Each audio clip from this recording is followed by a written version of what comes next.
Shelly, won't you shine your light in the darkest times? You make it bright. Life stream dreams, we're all by your side, Keep on doing what you do, girl. You're one of a kind.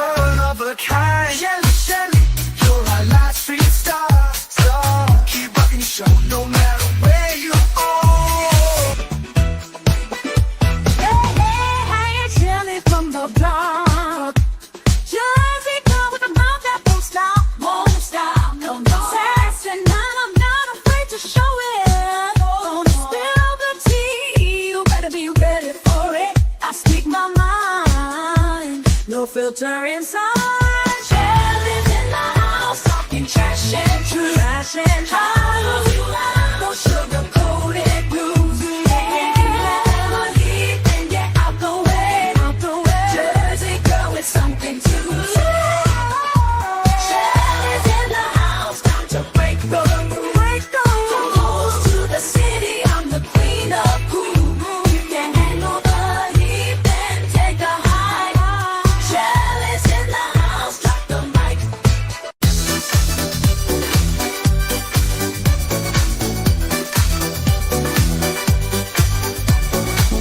Hey, Shelly in the house tonight. Living it up, feeling so right. New Jersey girl, she's got that style. Live stream queen with a million smiles. And she know the love from around the world. Hey, Shelly, won't you shine your light? It's time to make it right. Live stream dreams, we're wayside. You're one of a kind. Shelly, you're a live stream star. Keep rocking the show no matter where you are.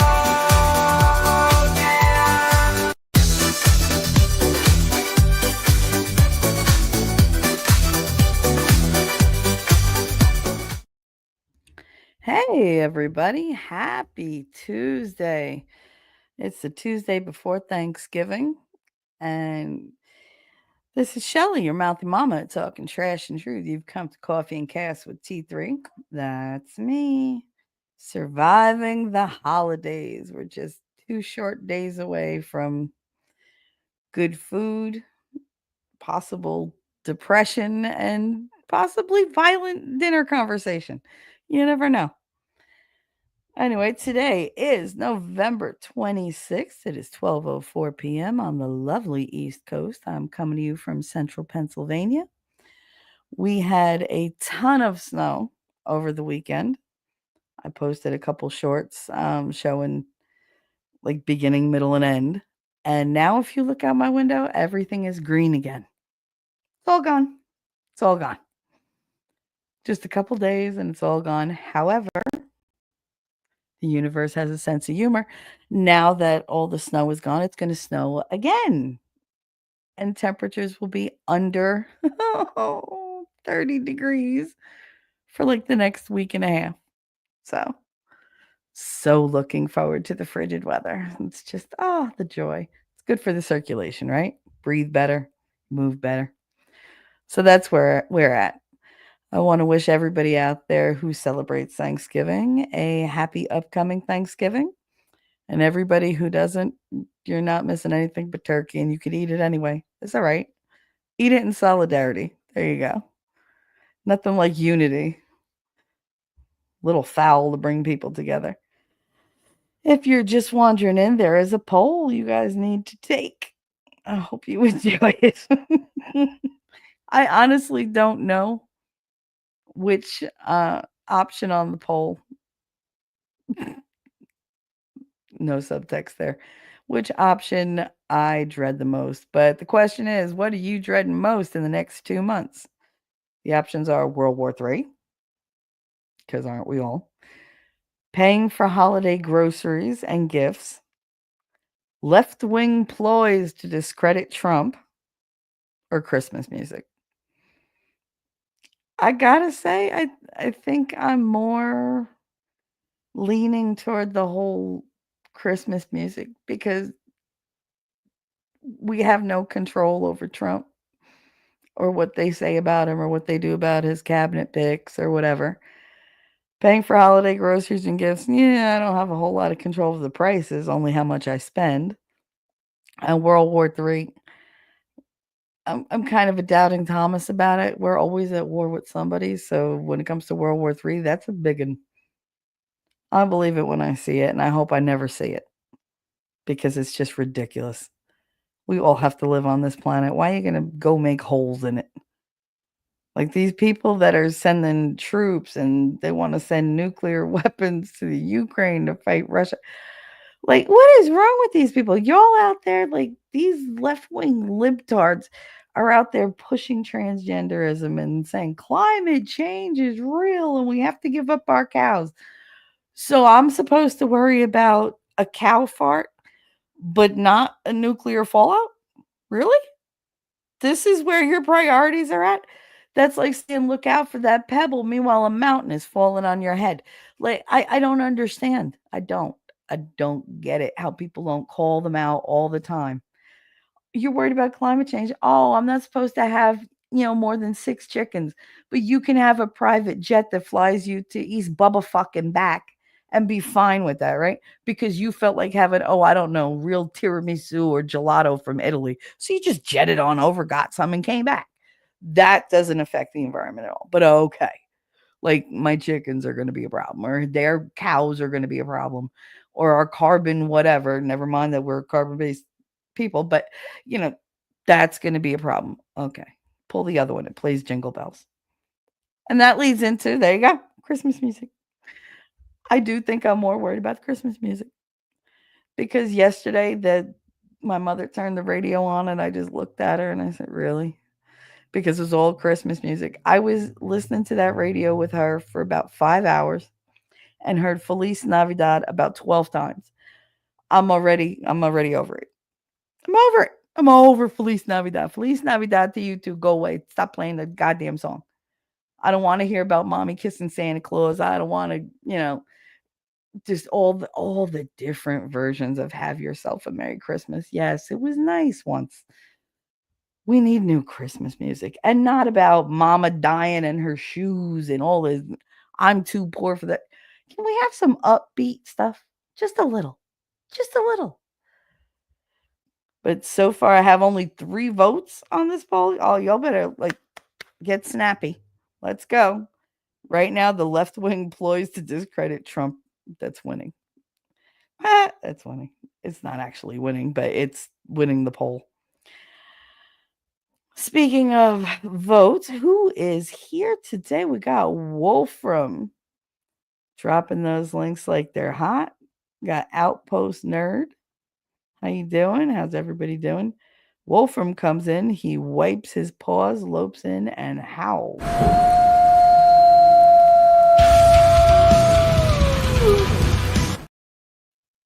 Haha, I got it from winning. And you know why I got it from winning, right? Just because winning helped make everything better. Always. Always. That's my keystone right there. Then we got Heidi. How you doing, Heidi? I know I saw you. There you are. StreamYards is being a dick. Wolfram loved the kitty. Thank you. I'm really see that's another thing. Winning introduced me to Grok on Twitter, and now I use it for like all the little specific avatars that I want. I think it's cute, but you gotta experiment with it and be like, okay, no, I don't. No, I want it with a turkey leg. No, no, I want it with a pie. No, I need a pilgrim hat. Like I need all this stuff. I must have gone through 30 of them before I found one that I liked. But thank you.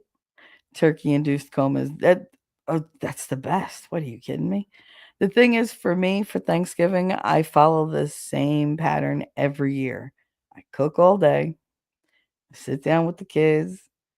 I fill their plates. I fill my plate. We start to eat. I get about 3 minutes in, and I'm like, all right, I'll eat it later.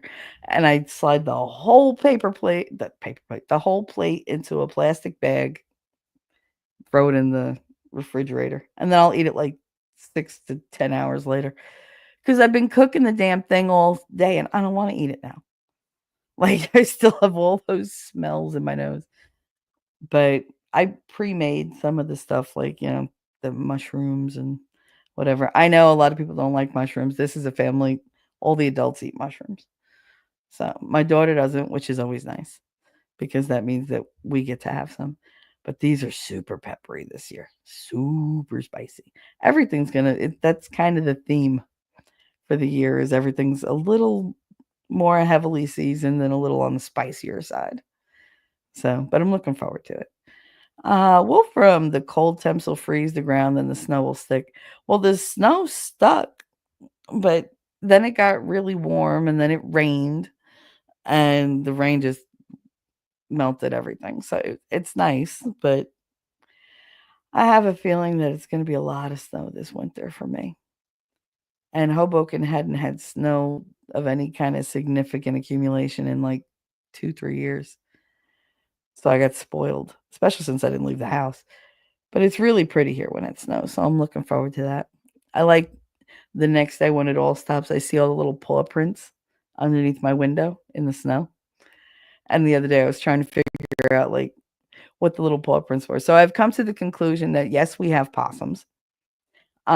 We definitely have raccoons because you could tell their paw print is very distinctive.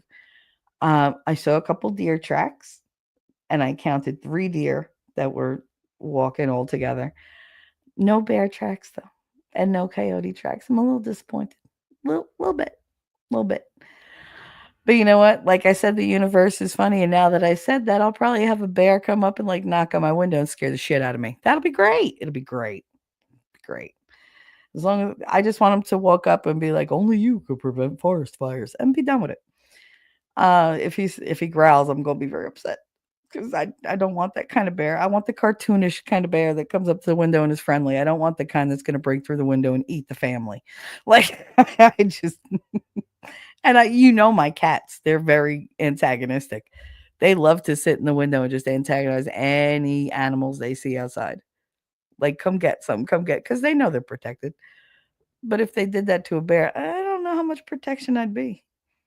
I know where the shotgun is. That's about it. But mm-mm. Nope, nope, nope. I want the bears to stay away. I'd like I'd like to see a couple deer though come up to the window. I'm at the edge of the house, so that the animals do tend to congregate on my side because no people like really walk over here, so they feel comfortable. So we'll see.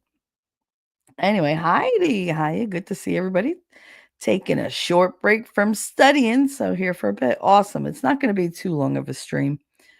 I mean, there's not a whole lot to say, and to be very honest, I'm having a very bad pain day.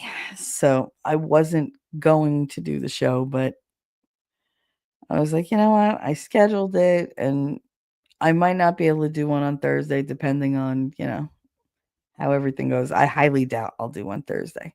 Maybe I'll do a pop up on Wednesday or Friday, but Thursday is pretty much out. So no show on Thursday because I'll be busy cooking. Ugh. I'm tired just saying it. But yeah, today's a bad pain day. I think it's because it was warm yesterday and today it's so cold. So cold. It's like in my bones. I could feel it like seeping into me. So yeah, not a great motion day for me. Nerd said they rationalize the use of jets because they're more important than the commoners. Oh yeah, that superiority complex and entitlement takes you a far way. But we're the bad ones. We're the ones destroying the earth. Okay. I guarantee we don't put out half of what they put out, but all right. Heidi said Christmas music is allowed in my house until after Thanksgiving, unless just instrumental jazz. I mean, that's nice and everything, but it was either the Christmas music or my daughter listening to things that came out when I was in my 20s and I couldn't stand them then. And the stations she played just keep playing them over and over and over. The same songs over and over. She listens to I'm bringing Sexy Back by Justin Timberlake. Like they'll play that 12 times a day. And I'm like, I don't understand why you listen to the station. This shit was barely popular when it came out when I was younger. And you're listening to it now. Like, I hate that song. And it's an earworm song. It gets in your head because it just all it does is repeat and repeat and repeat and repeat. proving what the news does. If you repeat something enough, you can't get it out of your head. So, uh, Christmas Shoes is the worst song ever written. Not just the worst Christmas song, but the worst song ever. I agree. I much prefer the one about Mama dialing herself. Because Mama dialed herself. I love that song. I really do. It tickles my fancy all the time. Suzanne, hi. I hope you're having a better day today, honey. I was thinking about you last night. I said an extra little prayer for you and for Rabbit. If anybody out there is listening, can you give Iron Rabbit a couple prayers, please? Because she's really not feeling well the last couple months. Ever since she had that RSV. And, I worry about her because she's on her own and she takes care of so much on her little farm and everything. She's trying to seduce a new kitten into the fold. Like the kitten is willing, but then she's got the cat that had an attitude that she eventually wore down to being sweet to her, this feral cat that she somehow tamed. Now she's got to hope that it likes the kitten. So just send some prayers up for her and Suzanne and anybody else out there who's feeling not their best, who's maybe hitting some hard times, as we all do. Just keep them in mind and send out the best feeling you can for them. Suzanne, my boy loves mushrooms. Oh, I love mushrooms. Oh, I got that new superfood mushroom coffee. It's like 10 different mushrooms together. So good. It's so good. And it really did keep me supercharged like that whole day. I did feel better, like just slightly better, but I did have a lot more energy because I was going around cooking and I baked and I did chores and like all sorts of stuff. Normally it's like one of the three I get to do, but that day I was like on a roll. Uh, Go plug a tear, yummy. Oh, I can't wait. My mother's husband has his hunting license, but here they have specific times, specific dates when you can hunt with certain weaponry. And he missed the bow season and he didn't want to come in the end, so he'll go for, I guess, shotgun season or whatever. But we'll be getting deer soon. That's why we have 3 freezers in the house. We'll also be getting a lot of chickens soon because my 32 baby chicks are freaking huge. They're huge. The ducks are huge. The chickens are huge. They're just huge. And they make a lot of noise. So he's not going to build a coop for 32 chickens. So we're going to have a lot of chicken in the freezer. A lot of chicken. Do you want the bear to sound like Sam Elliott? Hell yeah. Hell yeah. Why? Who wouldn't? That's not even a question. I want everything to sound like Sam Elliott. And speaking of the deepest voices on the planet, hello, Yamaha biker. How are you? I'm talking churches. I cannot answer your poll as it says nothing about my dead toenail not falling off before then. Just wanted to make her laugh it already too. That happened to my daughter when she was little. My aunts opened the screen, well, the back door that leads to the backyard, and she was little. She was like, I think 3, and they didn't realize how close her foot was. And when they opened it, they pulled her nail up off the nail bed, but not off, and called me frantic. Oh my God, we don't know what we did, or toe was bleeding, so I had to run over to their house. That's why I never gave people my kid for the day, because it was like every time I give you people to her, you got to give her back in the condition I sent her. I don't want her to come back broken. Like, no. I ran over there and I had to tape her foot up. I didn't even take her to the doctor. I brought her back to my grandmother. I was like, I'll put some Neosporin in, wrap it around, and eventually that nail will fall off and a new one will grow. Sure enough. Sure enough. But, looking at it, I was like, bleh. It was so gross. But I'm glad your toenail fell off. To enjoy a spooky and then more links. I don't know why I'm reading. Thanks for throwing those links up. I appreciate it. Outpost nerd. Mama got run over by a reindeer is my favorite. My mother mentioned that yesterday. I said, oh my God, I remember performing that I was in the 6th grade. And we had to put on a Christmas pageant because in Catholic school, you always have a Christmas pageant that everybody's got to go to. And all the parents were there, and we sang Grandma Got Run Over by a Reindeer, but we performed as a play the night before Christmas, and I was the grandma. And I had really long hair at that point, so my grandmother, because I'm as Italian as they come, decided she was gonna put my hair in a bun, but first she put powder in my hair to make it gray, which I didn't like it then, and I don't like it now. But she put powder in my hair, then she put my hair in a bun, this big bun in the back of my head, and she bought me this black and red plaid, flannel dress, and it was long. It was, like, past my knees because I'm Italian and they dress you like a what we call a mamarel, an old lady. They never dress the kids in, like, skimpy stuff. I mean, they might wear, like, leopard or cheetah or whatever, but that's more than these generations. My grandmother's generation dressed us like we were little versions of them. So I went and this thing was buttoned all the way up to my chin and had long sleeves with the white cuffs and had a cute little black belt. I kind of looked like, I looked like Mrs. Claus rather than, you know, the grandma from whatever the hell, the Nightmare Before Christmas, the night before Christmas. I can't talk today, y'all. I know we're talking about holiday survival, but I am in full chill mode because everything hurts. So I'm just here just to spend a little bit of time with you because I love you and I miss you, and just to chill out and just talk a little bit about it. But yeah, no, I was the grandma. It was so funny because the grandfather was played by my friend Mark, and his mother she had taken cotton balls and glued them to his face by his sideburns, so he would have white sideburns, so it was so cute. And everyone's like, "Oh, look at you, grandma and grandpa, you're married," 'cause, 5th grade, they're retarded.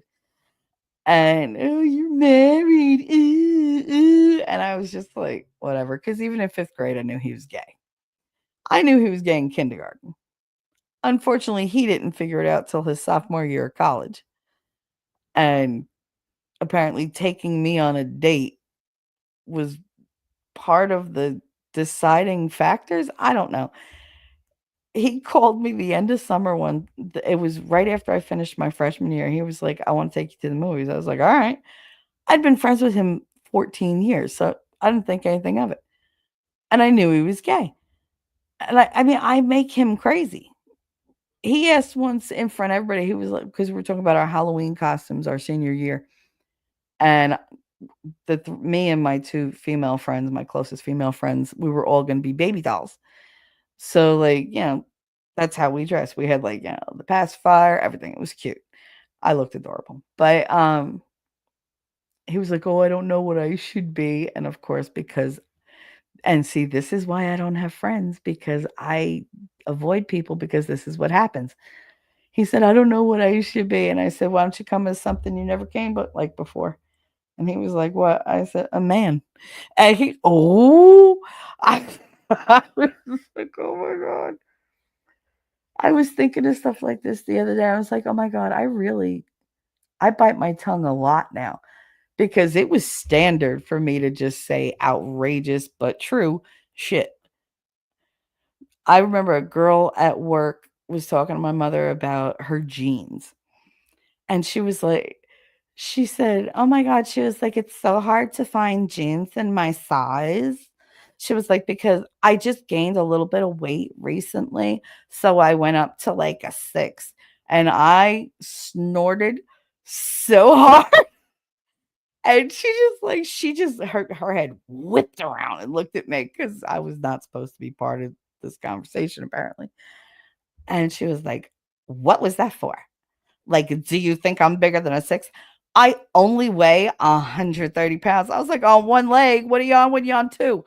And she was just like, oh. And my mother's like, you really shouldn't have said that. And I was like, uh-huh. I was like, well, it's true. I was like, this fat bitch. I was like, don't even. I was like, my ass is big, but goddamn, at least I don't lie about it. She's walking around thinking, oh, I'm just like a supermodel.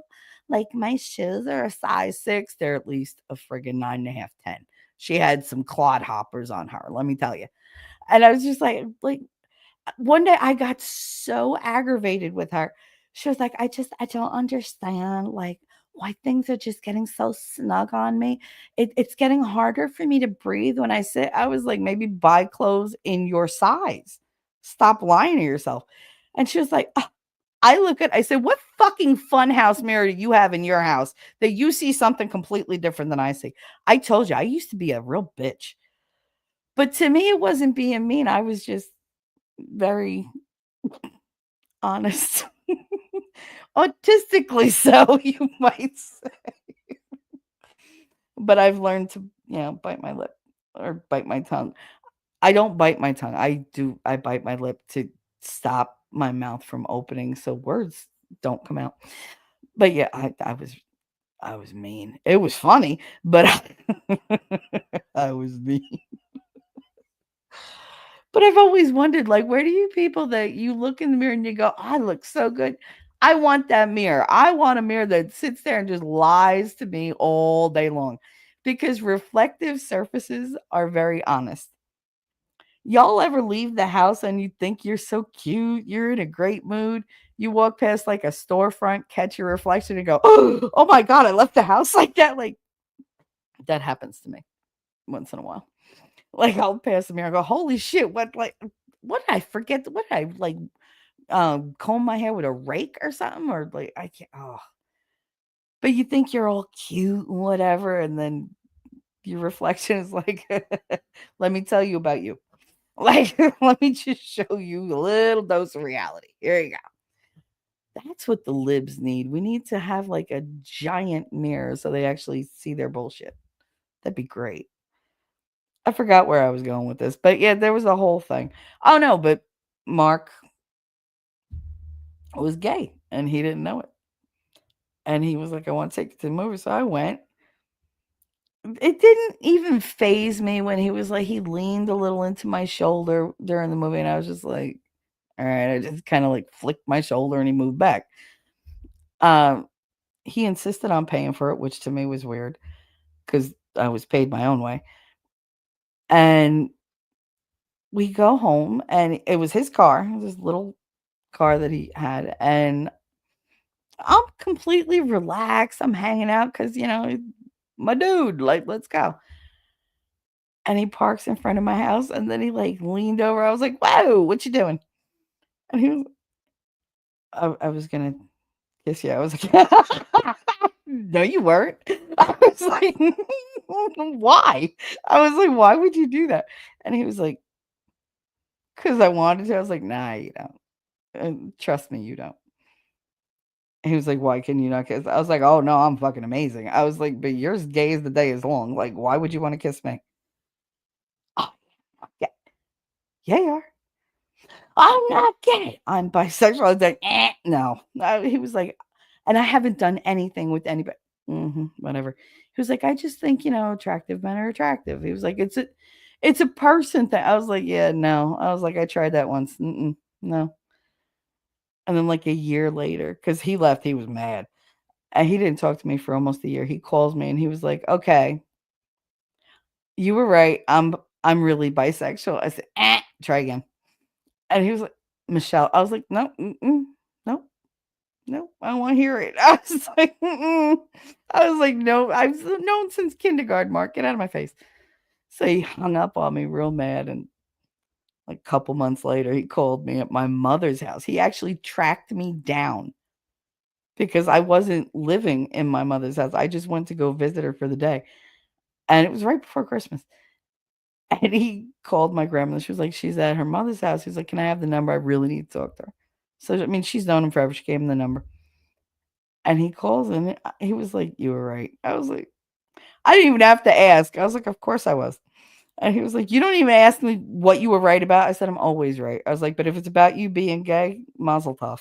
I was like, "I'm glad you finally figured it." And he's still gay as the day is long. It wasn't a phase or anything. But I mean, he was the dude who would run and like his hands would be up like a T-Rex's in front of him and they would just bounce when he ran. And like he wouldn't touch dirt and like it was every stereotypical thing you could think of, he absolutely 100% signed on for.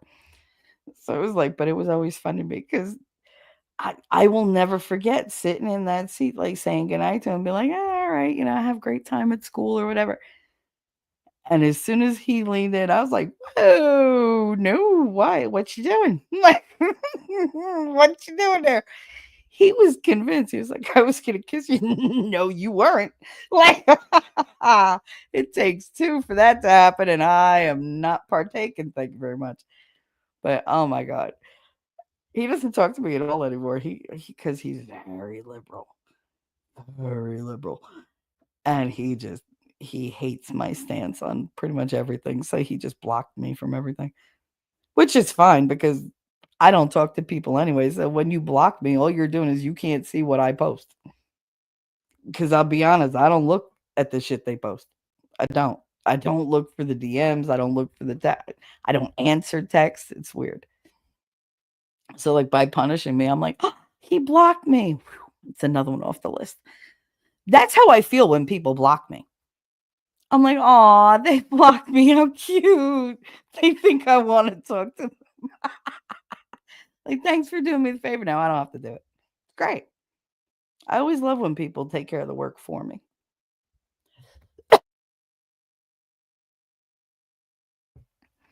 Heidi at Wolfram just tried it. Then what didn't work? What happened? The link? What happened? Oh, the link doesn't work? That's weird. Wolfram grumbles. Wait, it was grandma got run over by a reindeer. Yeah, I know. I know. We sang that one, but we didn't perform that. We performed the night before Christmas. The whole damn thing. There are a few things more delicious than deer sausage. DEAR maybe. Saying hi, Inya, out ya, all around ya. I have to do my damn dishes in between work stuff. Aw, that's all right. You just maybe listen in, hang out, as long as I know you're there in spirit. Suzanne said, Shelly, my health is perfect. I'm no longer bedridden. I'm up moving around, cleaning house, cooking and baking, no pain. Gone from 22 pills a day down to 2 pills a day. That's amazing, Suzanne. Oh, I'm so happy for you. Well, I know the other night you said you were having a hard day, and that could mean anything, and I don't like to push. So I'm just hoping you have better days. Yamaha biker, I'll jump in there and push that kitten out of the way. Iron Rabbit can rub my belly. Rub my belly. Just because she thinks I'm a dork and will laugh. You are a dork. You're a very deep voiced dork, but a dork nonetheless. Can't fool me. Can't fool me. Listen, I love dorks. Dorks, nerds, geeks, it doesn't matter. It's the pompous assholes who contribute nothing to the world and think they're God's gift. They rub me the wrong way. And yeah, I'm listening. Might sit here for a few. Cool. Let's see. That one works. There you go. Suzanne, all charges against President Donald Trump have been dropped. Yes. Jack Smith, special counsel, Jack Smith, asshole extraordinaire, filed yesterday to have all four felony charges. This is where I'm at today, guys. Good luck. All four felony charges. There we go. Dropped against Donald Trump. And it's hilarious to me. All these people are like, "Oh, well, we'll drop it for now since he's gonna be president. I guess, we'll be magnanimous and drop it." No, you're gonna drop it because he's got immunity and you know it, and you're fucked. So now you're trying to save face by being like, oh, I'm just dropping the charges because I'm a wonderful person. No, you're an asshole. And you have no choice. And you're making it seem like you do. But that's okay. But yeah, they're dropping those charges. And then the other ones are like, well, we'll bring it back. We'll bring the cases back after he finishes his presidency. Okay. Because that's a good look. He'll be what, 82, 83 at that point? And then you're going to go after him? Oh, that looks good. That looks great. You wouldn't go after Biden because, oh, he's just a well meaning old man. And, he doesn't really have an awareness of the things that he's done. So you can't really charge him or question him or whatever. Really?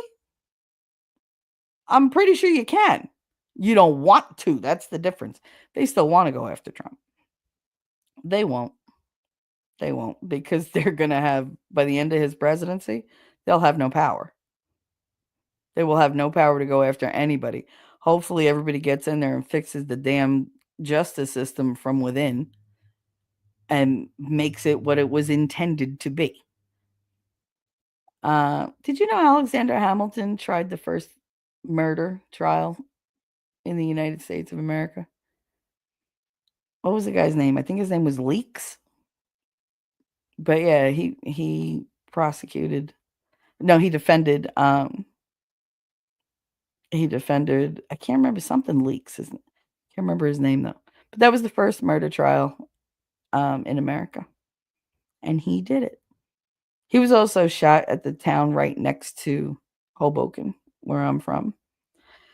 So when Hamilton, the play came out, we were all very excited because he's always been, part of the lore of the area because he died on the hillside in Weehawken, like right over the bridge from my house, meaning like a mile and a half away. And then before that, his son had died there as well.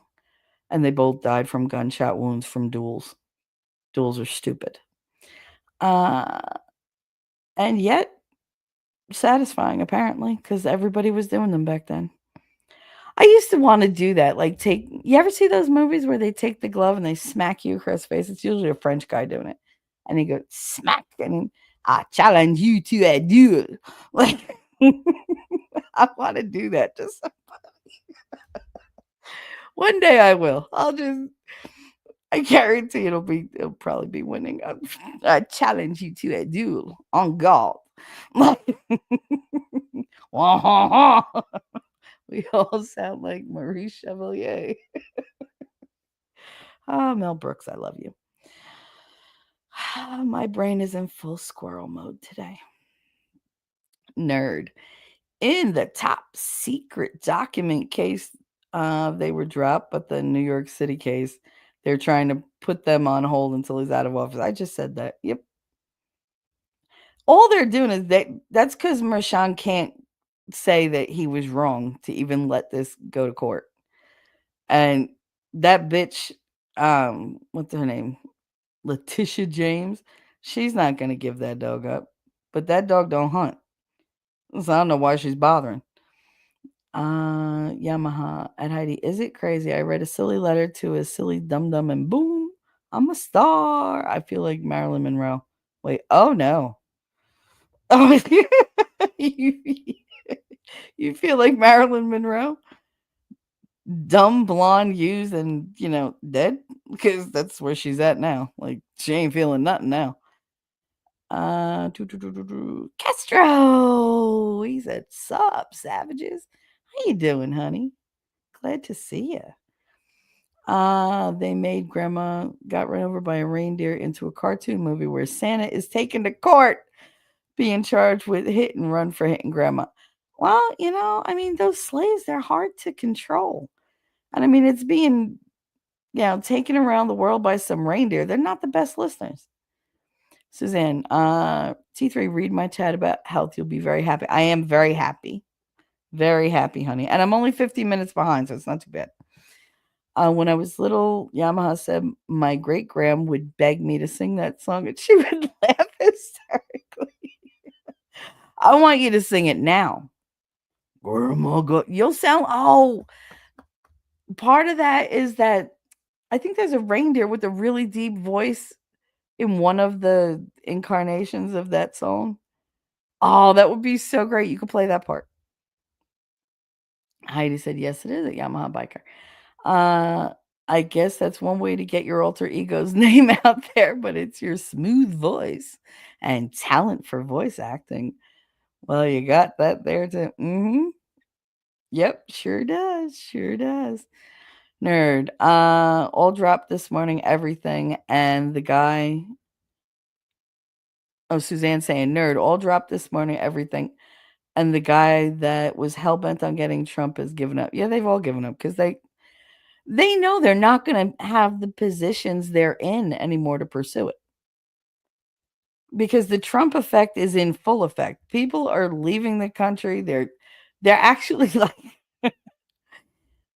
all these people who are afraid of what's coming out are running and just putting a big spotlight on them. They might as well put the dunce cap on that says, I am guilty. This pertains to me. Because you're just drawing attention to yourself by being, oh, it's not me, but I'm leaving. Yeah, okay, why are you leaving?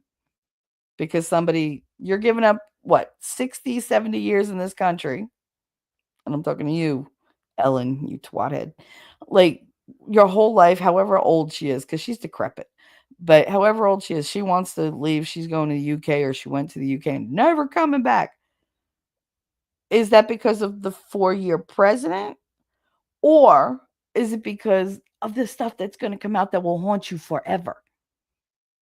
All these people who think they can't, be subject to extradition. Oh, if there's a will, there's a way. And I'm not entirely sure that the countries y'all are going to freaking want you. They don't want to mess with Trump. They are not like, they're not looking for beef. They're like, no, I want no smoke with that man. I don't know if half of them are just afraid that he's too ballsy to like let them get away with anything, or if he's crazy and they're still not going to get away with anything. Either way, they know they're getting cold on the carpet and having their feet put to the fire.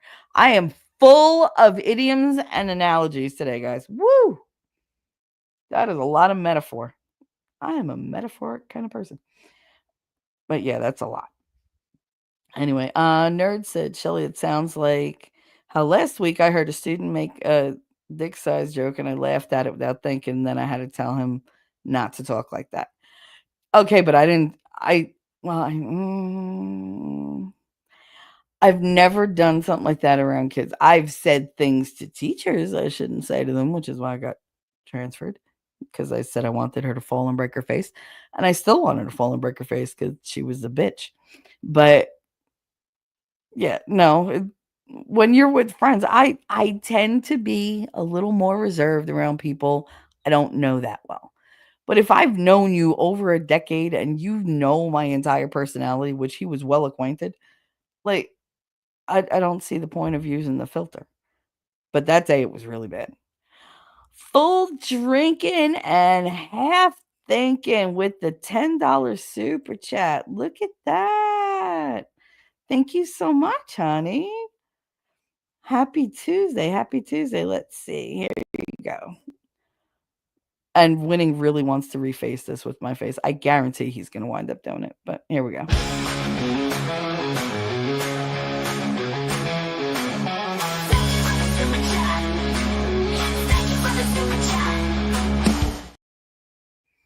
Nice. So thank you so much for the $10 super chat. Happy Thanksgiving. I hope you're going to have a really nice spread. I'm looking forward to the turkey and the candied yams and cornbread. See, I'm happy that my mother's birthday is tomorrow because I get to give her her new frying pan, her new cast iron frying pan that I got her. And it's enough time for her to season it at least once so I can make the cornbread in the frying pan. Because she doesn't have one. And I don't know about y'all, how y'all make it.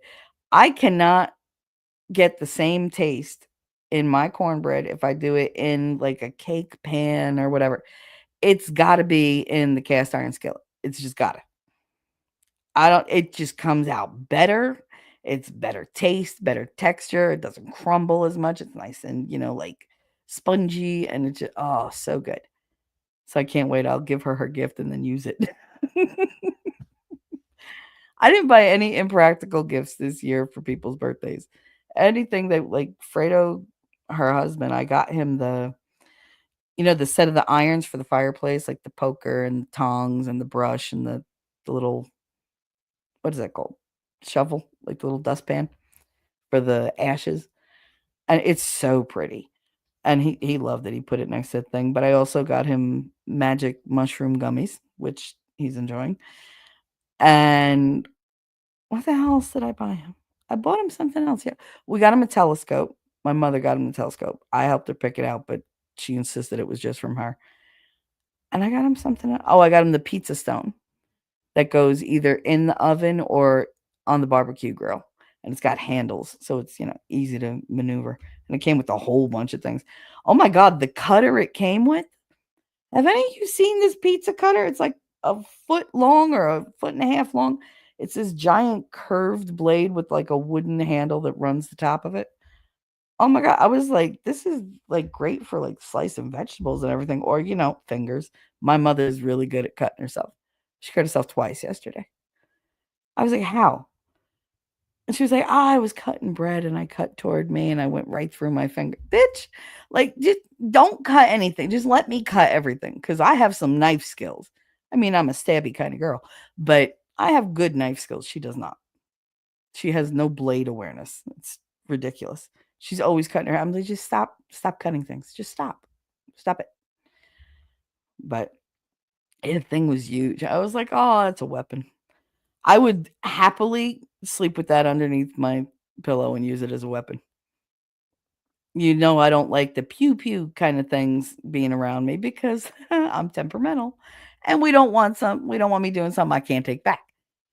But at least, like knives are good weapons for self-defense. You put them around, you could always grab one.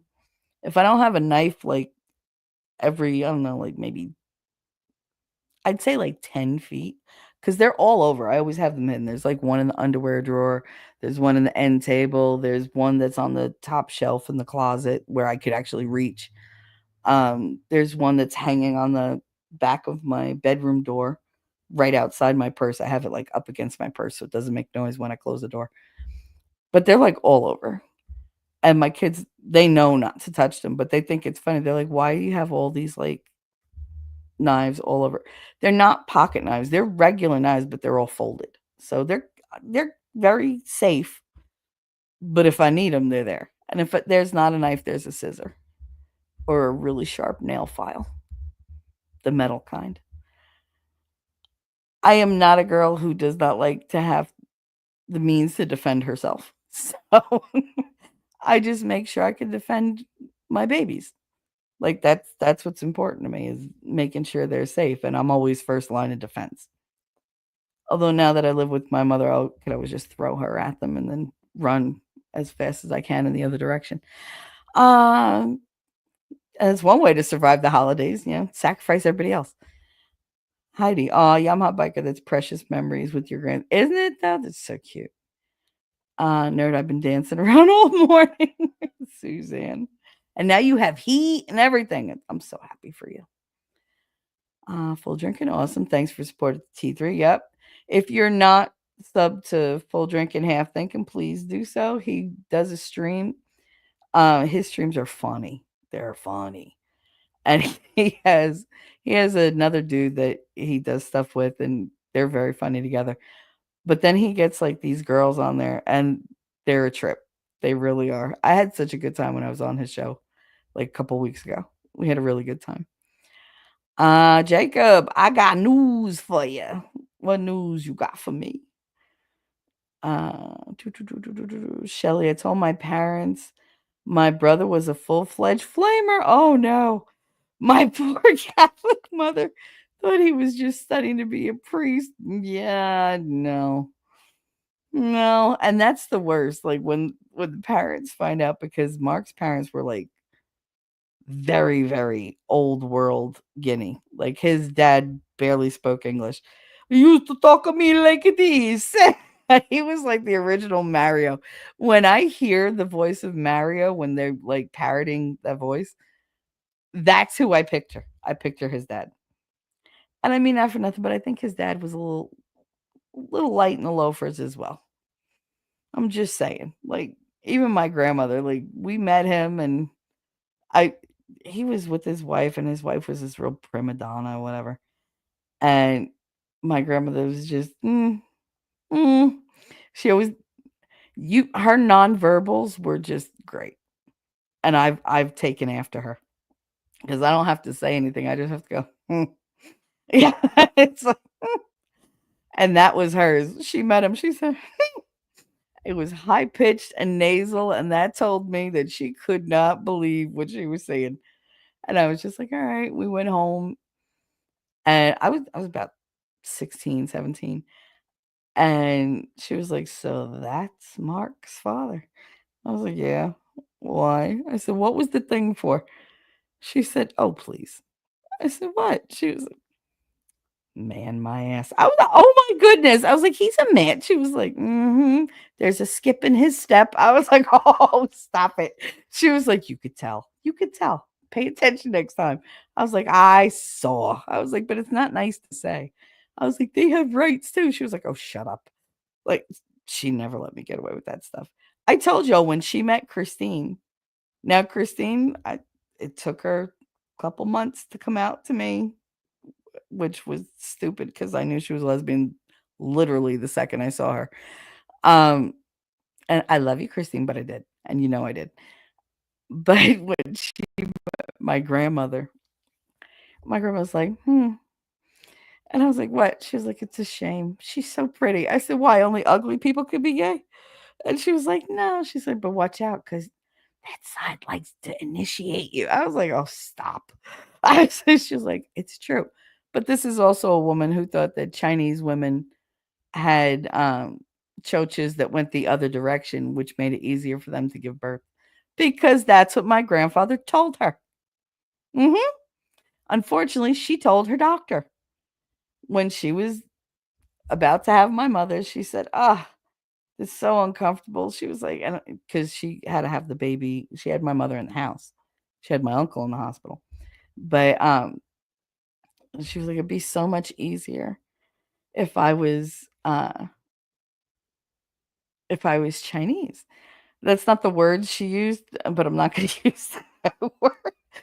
And the doctor just looked at it, Dr. Cricko. He said, "Kate, why?" Yeah, her name was Catherine. I named my daughter after her. And she said, "Because it goes the other way." He said, "One, like, why would that make it easier?" And two, "No, it doesn't. Who told you that?" She was like, Nobody, never mind." He was like, "Hank told you that?" My grandfather's name was Anthony, but everybody called him Hank. And that's why we had Hank Service Center. But it was so funny because he told her that once as a joke. And she was so innocent when they got married, and she didn't know it. She thought it was true. She knew about our anatomy, but she didn't know that other nations' anatomy was the same. This is what happens when you don't have information at your fingertips. This is what happens when you don't know and somebody that you trust comes along and tells you something and you buy it, and you go around for the next 10 years thinking that, you know, Chinese women just pop a squat and like an envelope, it opens up and the contents just fall out. The baby just whoop right out. Like, she really believed it. It's one of the funniest memories I have because she was so earnest when she told me this story, and I was like, she's like, "You wouldn't have believed that?" No, I'm not stupid. Like, why would you believe? But anyway, uh, Yamaha said I got long legs. Lieutenant Dan, there you go. Long legs, not long legs. Do you know how fast you'd have to go to have reindeer fly and pull a sleigh? Now imagine all those reindeer turds pelting you in the face all around the world. That's what they never talk about. Do the reindeer not poop? Do they have like shit bags like attached to their tails to catch it so it doesn't fall on like unsuspecting people? You figure if they could fly and they're all the way up there and they drop a turd, even the smallest little dingleberry turd would probably hit the ground with so much force that it would probably just make a hole in somebody's head. I mean, could you imagine? Cause of death, reindeer shit. Like reindeer shit, meteor shower slash whatever. If I could just put foreign object fell out of the sky. The whole point behind all these lawsuits was to stop Trump from running in the election. Too late now. Yep. Oh yeah. Oh yeah. And they're screwed. Ellen went to fucking England, our biggest ally. Yeah, well, England, I love British people. The British like government and the whole King Charles, because what a douche. Like I could do without all of them. They're just as corrupt as the rest of the establishment and the elites, if not worse. I mean, they're the ones. Their prime minister was the one that went over when Zelensky was going to have peace talks with Putin when they first started their little skirmish 2 years ago. He was going to have peace talks, and it was the UK prime minister that said, "Oh no, you will do no such thing." He went and put the kibosh on it. Yeah, because they want a place to go and do their whole, money thing, but whatever. Well, reindeer pulling a sleigh is just, well, horny. Everything is horny to you. Boobs. Yep, we love boobs. Nice as I know, right? I told him, I was like, when you play, because that's my special super chat on Winning's channel. So if I send him a super chat, I get the one that he made for me, this one that I just played. And I told him, but don't put my super chat up because it blocks all their asses. I won't do it. I'll do it before and after, but not during, because why would I do that to you? Antlers, I know, but horns sound funnier. I mean, why not? Boobies? Always with the boobies. Velvet antlers. I actually have the antler headbands because I still have all my kindergarten stuff. And I had headbands for everything. It was just easier to stick a headband on my head with whatever the current holiday was than to go and like do the whole outfit. But I mean, I used to do the ugly sweater. I was good at that. I got really good at like bedazzling and glue and stuff. I had one that had all these like Christmas bells stuck to it. So I made a little ting ting ting ting ting every time I walked. But it was a Christmas tree on the front. It was a really garish Christmas tree. And it was like 3D and it stood out like a good like 6 inches from my body. But it started at my neck. So it kind of fanned out right in place to, go right across my chest, like 45-degree angle on each side. So I got the Christmas balls from the tree and I hung them on the, branches of the tree. And so they basically like looked like they were hanging off my nips, but whatever. And I went to school like that. And Marty thought it was hilarious because I would walk and he'd go right, left, right, left, right. And it was, and you just see his whole head. He's like the cat that you take the toy and you go back and forth and their whole head goes back and forth. I used to do that to him all the time. I've seen those good zombie weapon. Yep. Mm-hmm. Thomas, you can't post links. And I can't change your thing from here. Throw it up in Discord for me. I won't check it till afterward, but throw it in Discord so I can see it. How you doing, Thomas? What's up? I wanted to share my Cthulhumus list of music to replace Christmas music for those not wanting Christmas music. Oh, definitely put that in my Discord, would you please? I have this special section in my Discord for music. Can you put that there? That'd be great. I'm looking forward to that. Full drinking, half thinking with another super chat. $5. Your voice does it for me, mama. That's very sweet. Thank you so much. I don't know why you like my voice. I can't with my voice. I can't. But thank you for the compliment all the same. I'm going to play it again.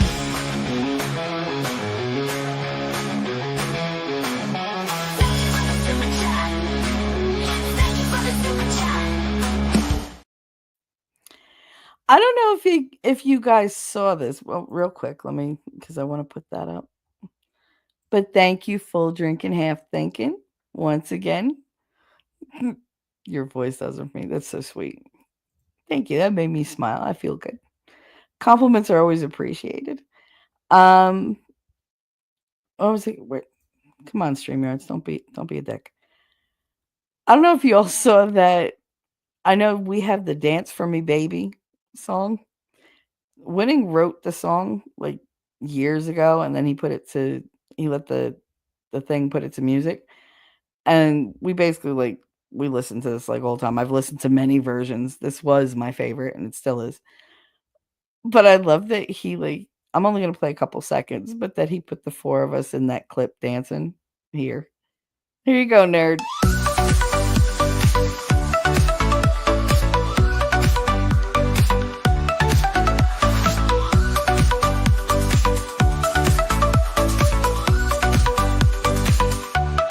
Go a little crazy when you dance for me, baby. That look in your eye when you dance for me, baby. You I can't deny when you dance for me, baby. Dance for me, baby. Dance for me, baby. Dance, dance for me, baby. Dance, dance, dance for me, baby. Dance, dance. I love that song. That is one of my favorites. I like that one. I like the karate song. Hiya. I love that song. But it gets stuck in my head and I can't stop singing it. But I was singing this one all day yesterday. And I don't know if you all noticed, but you realize that he's got me dancing and backing my ass up right into his like front area. Most people don't notice he's even in the background. But I was like, I like that. Keep that in there. But yeah, it's cute. I like it. Thank you again, full drink and half thinking. I appreciate your support. You're very sweet. I hope you have a wonderful Thanksgiving. Heidi, love my cast iron. Agreed. Nothing tastes the same cooking with something else. It really doesn't. It really doesn't. I'm looking forward to like making like sausage, bacon, all that kind of stuff in there. But I really like making the cornbread in there because it just comes out better. It's just I don't know, it's crispier on the sides and the bottom, and it's just it just tastes better. Hideous! Hi, Dorothy. How are you?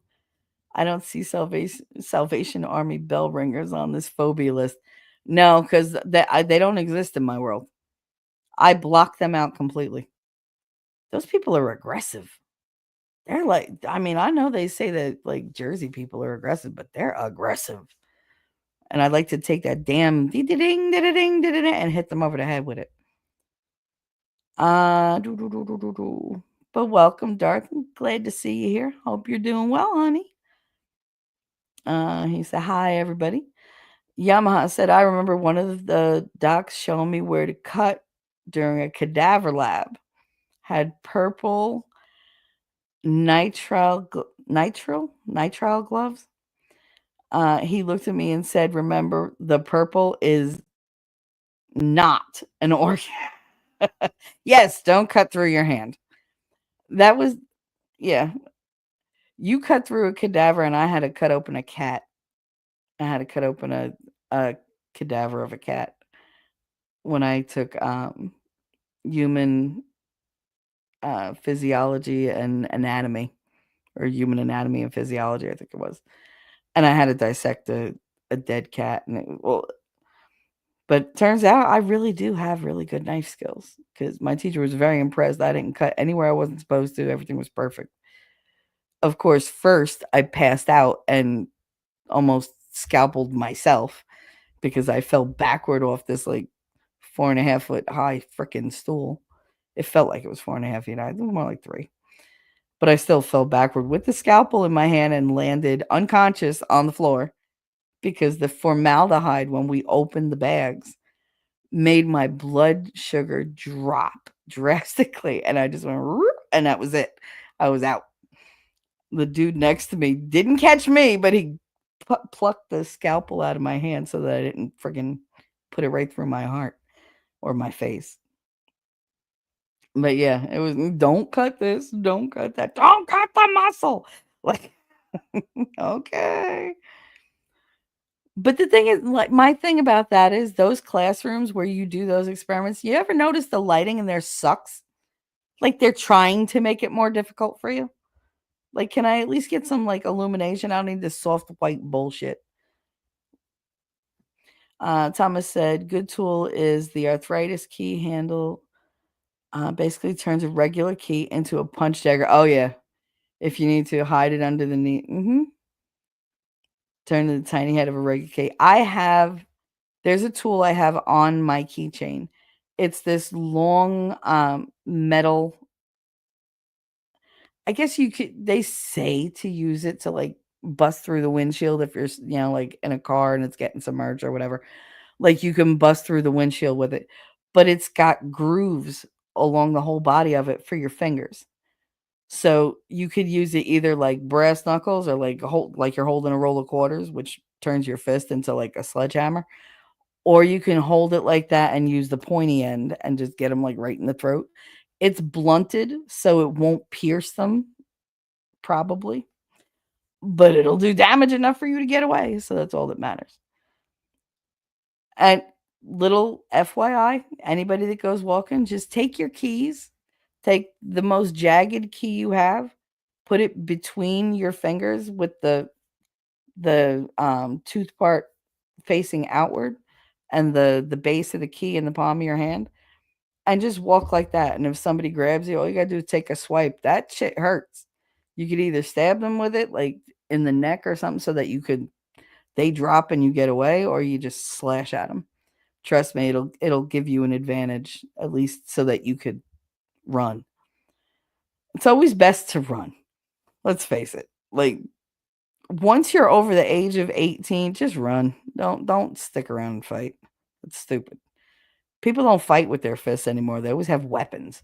So it's like but yeah, no, I can use anything like a weapon. Jesus. Gay. I know. Yeah, I'm a hot biker. My A&P lab instructor said that too. Yep. I think that because they might teach anatomy and they're used to seeing all these like cadavers and dead cats and dead frogs and whatever, which, always pleasant to see. But they really don't want to see blood. They're like, please don't cut yourself. The paperwork alone, I can't be bothered. I don't want to see fresh blood. I only like dead things. I don't want anything that's still living to be cut or like in any kind of jeopardy. Because I got to fill shit out in triplicate. Choches? Eh? Oh, because I said choch. Well, there's so many words for it. I'm not going to get into that now, but I did that once. I did a show where we named everything, like all the different genitalia and like erogenous bits on people, all the names that they're called. Oh my god, that was a long show. Freaking hilarious, but it was a long show. Because we all had our stories. Wolf, I'm sorry I'm slow this morning due to being stoned. Being stoned is great, Suzanne. I'm happy for you. I wish I was stoned. I don't do that till nighttime now because I find out I don't get shit done. I am that song. It's like, oh, I intended to do things and then I got high. And so I just can't do it because I just won't get anything done. Did she think that was the reason that there were so many of them? No, she didn't think they had TV. I'm gonna be perfectly honest with you.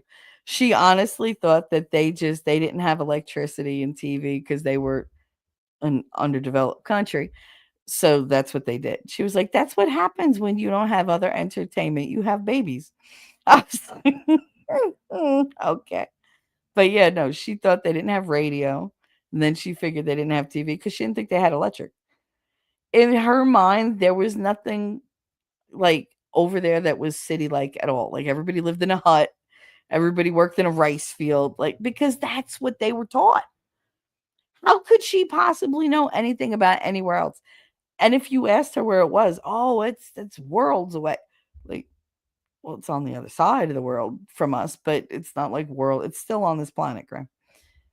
And I mean, this woman was very smart, but about certain things, like she just had no education in those areas. They didn't teach them that stuff. Colostomy and leg bags, very odd, but Santa's special squad gets it done. I mean, I think the reindeer should have shit bags. If even if they're imaginary, then you should be able to invent imaginary shit bags. No? Or do they eat magic like North Pole pellets that just dissolve and give them an ability to fly? Maybe that's it. Their food converts into flying energy so they no longer have waste. There you go. We solved it. Done. I mean, America literally fought its first war because fuck the British monarchy. Right? So I don't really see them as allies for us. For our government, yeah, sure. But for us, no. Mm-mm. Could you imagine if they like took over here and like we had to do like the whole Sharia law and everything else like they're doing over there? I love when I see the memes about them. They're like, "Oh, see, Brits, they took away your guns, now you're going to jail for memes." Like for Facebook posts and shit. It's like, uh-huh, and that's how it happens. You give up your gun, you give up your rights because they're not afraid of you anymore. Their police don't even carry guns. That's how unafraid of people in that country they are. They're like, you literally have no power against your government. They're like, we don't even need guns. We're fine. You're not going to overpower us. Like we'll have our way. It's terrible. Wolfram, I went to bed high. I woke up just as high, so I had to carry on. There you go. Carry on my wayward girl. D3, I need Discord link again. I left everything yesterday. Okay.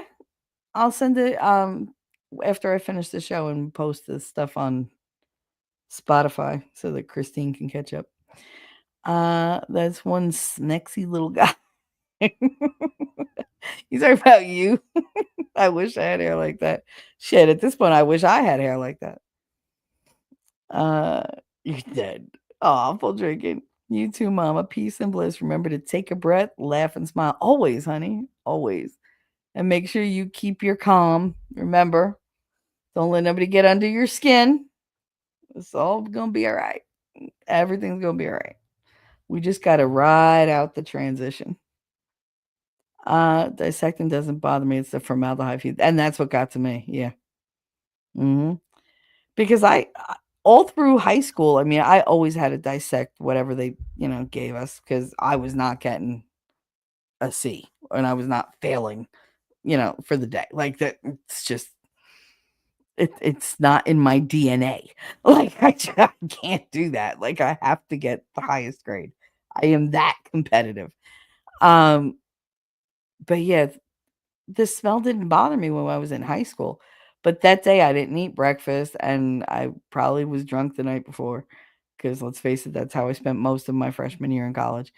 Because I hung out with football players and that's what they did. But yeah, no, I just right over. And I I remember being so excited that day because I was like, oh my God, this is gonna be so great. I wasn't relishing dissecting a cat, but it was already dead. So I mean, my logical brain says it's dead. Don't waste it. Like learn from it. Okay. But yeah, that I was so disappointed. And she was like, you could do it tomorrow. She let me sit in on a different class that she had that, and I was able to do it. But oh my god, because they had to rush me to the to the campus clinic. And then they were like, "Oh my god, your blood pressure's so low and your blood sugar's so low." And then I was like, "Whatever." I think my blood sugar was like 40 or 35. Like it really dropped. So I just whoop right out. The guy next to me, he goes, "You did that really." Wait, what was he said, "You did that really gently," because apparently I didn't just clunk over. I kinda drifted down. And it's just he was like, "But you were already knocked out." He was like, "So it just took you a while to fold." I was like, "Great." He was like, "Hey, at least you didn't, like, pee on yourself." I was like, "Oh, yeah, there's that silver lining, thanks." Zach without a K. What's up, my dude? He said, "Darth Hideous, man, it's been forever." Sully without the second E. Yep, yep. Saying hi to everybody. Everybody say hi, Zach. T3, oh my god, I Snoop. I was Snoop level high.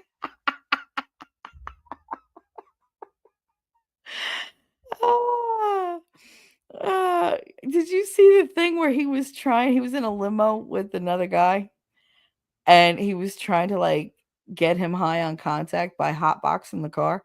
So he smoked like 8 blunts in 10 minutes and just filled the car like wall to wall with smoke. Yo, you know that dude came out like, I'm not high, I'm not high. Anybody got nachos? I want nachos. Oh, a Taco Bell. The worst thing you could do is take somebody, well, not the worst, it's the funniest thing you could do actually. Take somebody who got high for the first time, wait like an hour after they smoke, and then drive them past a whole bunch of like fast food places and not stop. Oh my God, it's the funniest thing. They'll be begging, just I don't care, take me to a 7-Eleven. I don't care. I need food. Like they want to eat everything. And if you do take them somewhere, be like, I'll take you there, but you're paying because I'm hungry too. And then just get whatever you want. They'll buy everything. They'll buy like one of everything. Every time Miguel used to get high, he'd be like, I really want Taco Bell. I got to drive you all the way to Taco Bell. I got paid today. All right, we'll go to Taco Bell. And he would just, what do you want? Just order one. No, see, no. Now you go inside and order the. I'm not sitting here going, just give me one of everything. And he would go inside and get the food and come back out. And half of it was eaten while he was online. Because he would tell the guy, dude, I'm starving. Can I have one of those? I'm paying for them. Here's the money, but can I have one now? I need one of those now. I need one of that now. He was funny. He was always funny when he was high. Hilarious. He'd be sitting there going, I want Cheetos.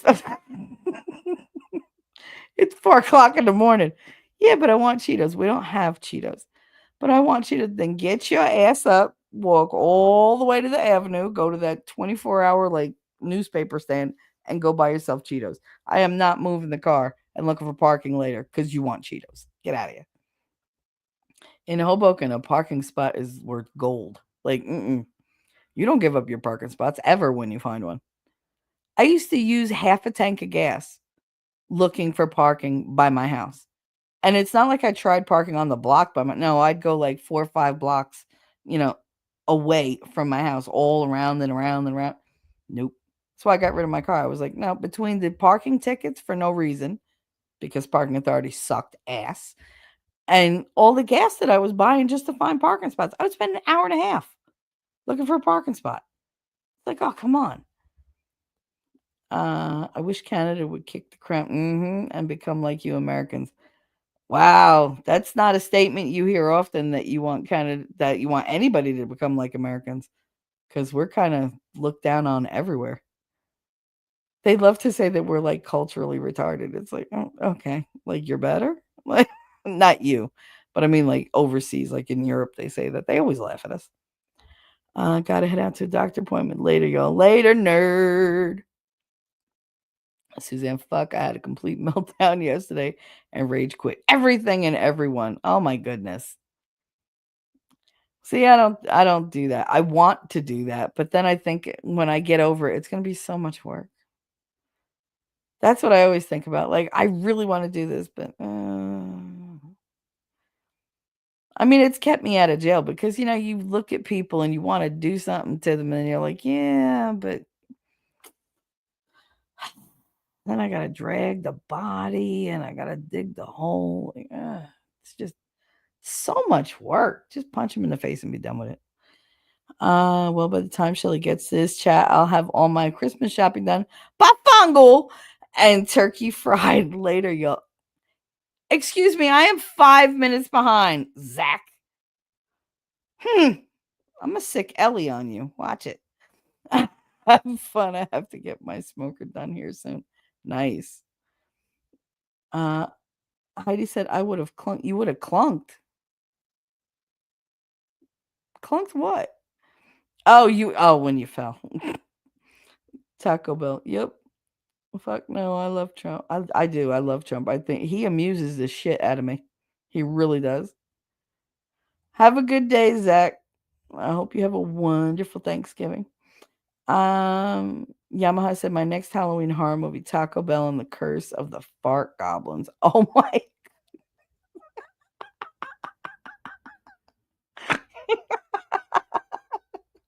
that's a good one.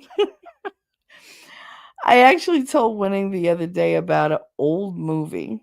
Uh, it's called The Hoboken Chicken Emergency, and it's a Thanksgiving movie.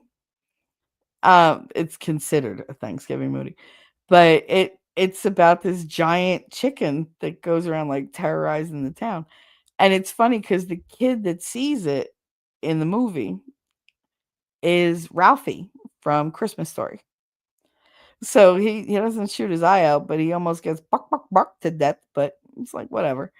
Horrible movie, absolutely horrible. And we all like ran to our TVs because it was a PBS kind of thing, and so we all watched it. Back when you had to be at the TV at a certain time on a certain day to see something. But I did. He always makes me laugh. Um, but yeah, it was called The Hoboken Chicken Emergency. It's a horrible movie. Horrible. And I was like, I remember watching it as a kid, thinking it was such a shit movie. And my grandma was like, "Where in Hoboken are these scenes?" They're not. It's not even filmed in Hoboken. It's not. And I can watch the entire thing, and I'm like, that is nowhere in my town. Like that's Jersey City. Are you kidding me? Like they went one town over, but gave it our name. It was like, okay, so we look stupid for making a horrible movie, and you didn't even make it here. Rude. I don't know if you guys are aware. Today is one of Ricada's hearings. So I'm a little distracted because I keep thinking of his situation, and I know it's a problem, and everybody's got opinions and whatever. And my whole thing is, I just want them to straighten out. That's all I want. I just want them to redeem themselves and just be better. The kids deserve it. Their audience, deserves it. And I'm on pins and needles just waiting to see how today goes. Uh Apparently MLS is going. I was excited when I read that. I only know cuz I read Twitter. But he was like, if I can stream it, I'll stream it. I don't think they're going to let him cuz those judges are a little about the streaming. But it'd be great if he could. I would love to be a fly on the wall in that courtroom. Oof. But I'm sending out good wishes because you never want the kids to suffer. So, whatever they can do to give those kids the life they deserve, that's the steps I hope that are taken. So, that's where my head is at. I'm not I'm not hating on anybody. I'm not happy, but I'm not hating on anybody. I want everybody to be happy and healthy and to live good lives to the best of their ability.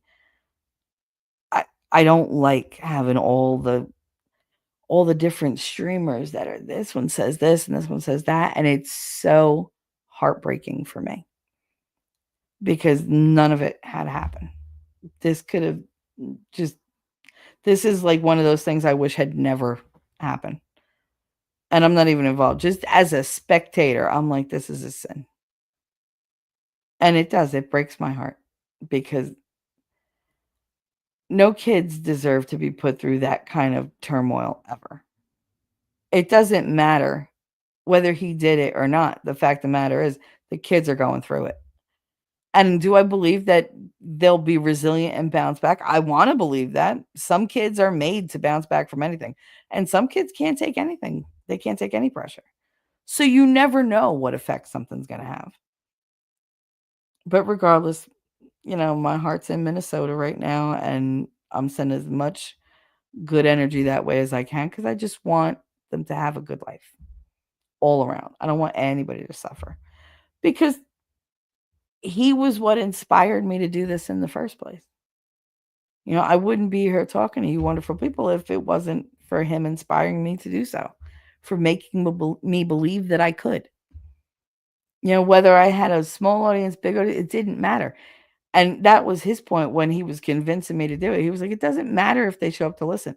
He was like, what matters is that you're putting it forward and you're doing something you're not comfortable doing. And you're getting like outside of your little bubble that you've created and you're interacting with the world again. He was like, and then maybe someday you'll turn off the fucking mic and go outside the door. And I was like, oh, all right. Like, I understood where he was going, but he made me believe that it was possible for me to have a purpose again because I had lost my purpose, because I wasn't working and everything. And I was just really down on myself. And so, yeah, do I believe that he's like a saint? No. Do I believe he's a devil? No. I think he's somewhere in the middle. And sometimes he leans in one direction and sometimes he leans in the other. I don't want to be a part of any of it. I really don't want details. I don't like you can keep your drama over there. I just feel almost obligated to wish them a good resolution on this whole thing, to wish that they would come through the other end with as little damage to everybody as possible because I owe him so much. I mean, technically I don't, but I feel like I do. It breaks my heart that I thought he was all these things. And it turns out that he's not. But you know what? Everybody does it to a degree. He just made it a big thing. I don't know. I'm so torn because I really want to punch him in the face. I really do. I want to punch him in the face a couple times for letting any of it happen. But at the same time, I want to hug him and be like, it'll be okay. I want to hug the kids, be like, it'll be okay. Because that's me. I'll hug you and hit you in the head at the same time. It's Italian love.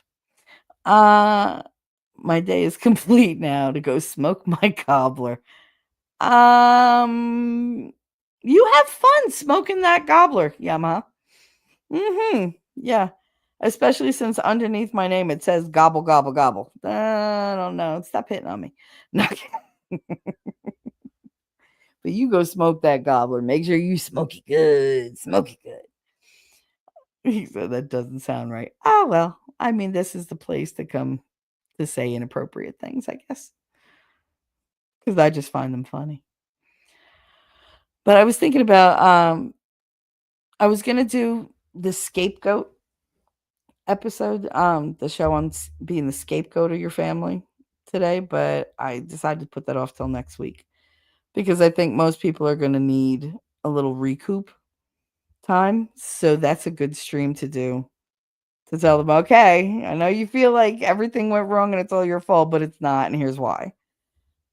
So instead I went with the whole surviving the holidays because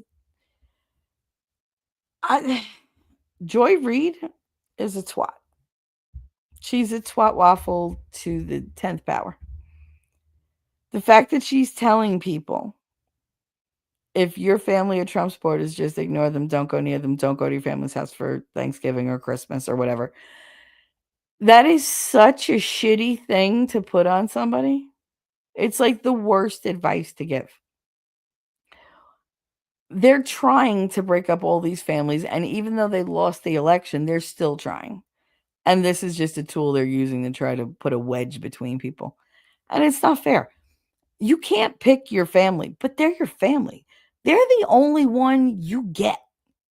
Yes, your family can expand, but those relatives still going to be your relatives. At some point, in some way, you have to deal with them. And I miss my family. I had a huge family. We never did anything alone. I never had to worry about, I don't know, just me and or just me. I always had to worry about all of my extended family. You had the immediate family, the extended family, the super extended family. But we would go out 4 or 5, cousins out there. but they were just as much family as anybody else. And I miss them. Do I miss them specifically? No, not at all. No. But I miss having the family around me. I miss the noise and the chaos and the really loud conversations and the occasional inappropriate joke that somebody will slip in there just to hear the old people go, "Oh, how could you say that?" Or just hear the old people tell like their stories and whatever. Like it was always so rich in memories. And I miss that. I miss all of us singing Christmas carols while my grandmother played the piano. I miss Santa Claus, coming in with the big cowbell and all the little kids, "Oh my god, it's Santa," whatever. Mind you, we've all been Santa. My mother was Santa, I was Santa, my uncle Tom, my cousin Donnie, my cousin Dennis, the dude upstairs, named Tony that was the brother of my grandmother's friend Tess, and he was missing a pinky because it got blown off in, the war in World War II. So we used to have to stuff the pinky of the white glove so that the kids didn't notice, but they didn't notice that it just kinda hung there because they were cotton gloves. But, I mean, we'd stuff it with paper towels and whatever. Uh, so we've all been Santa for the little ones, and I miss that. I do. I still have the Santa suit, by the way. Um, I miss all that. I miss everybody crowding into the living room. I miss the kids just having their toys and wrapping paper sprawled all over the living room floor where you couldn't walk, and you're like, I miss all that. And like my kids are big now. So it's like I love the holidays, but it's not as much fun.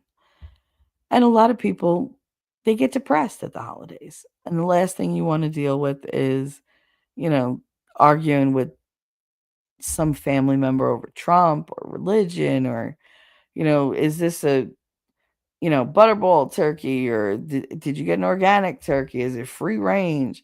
Like what kind of like who made three bean salad? Nobody eats three bean salad.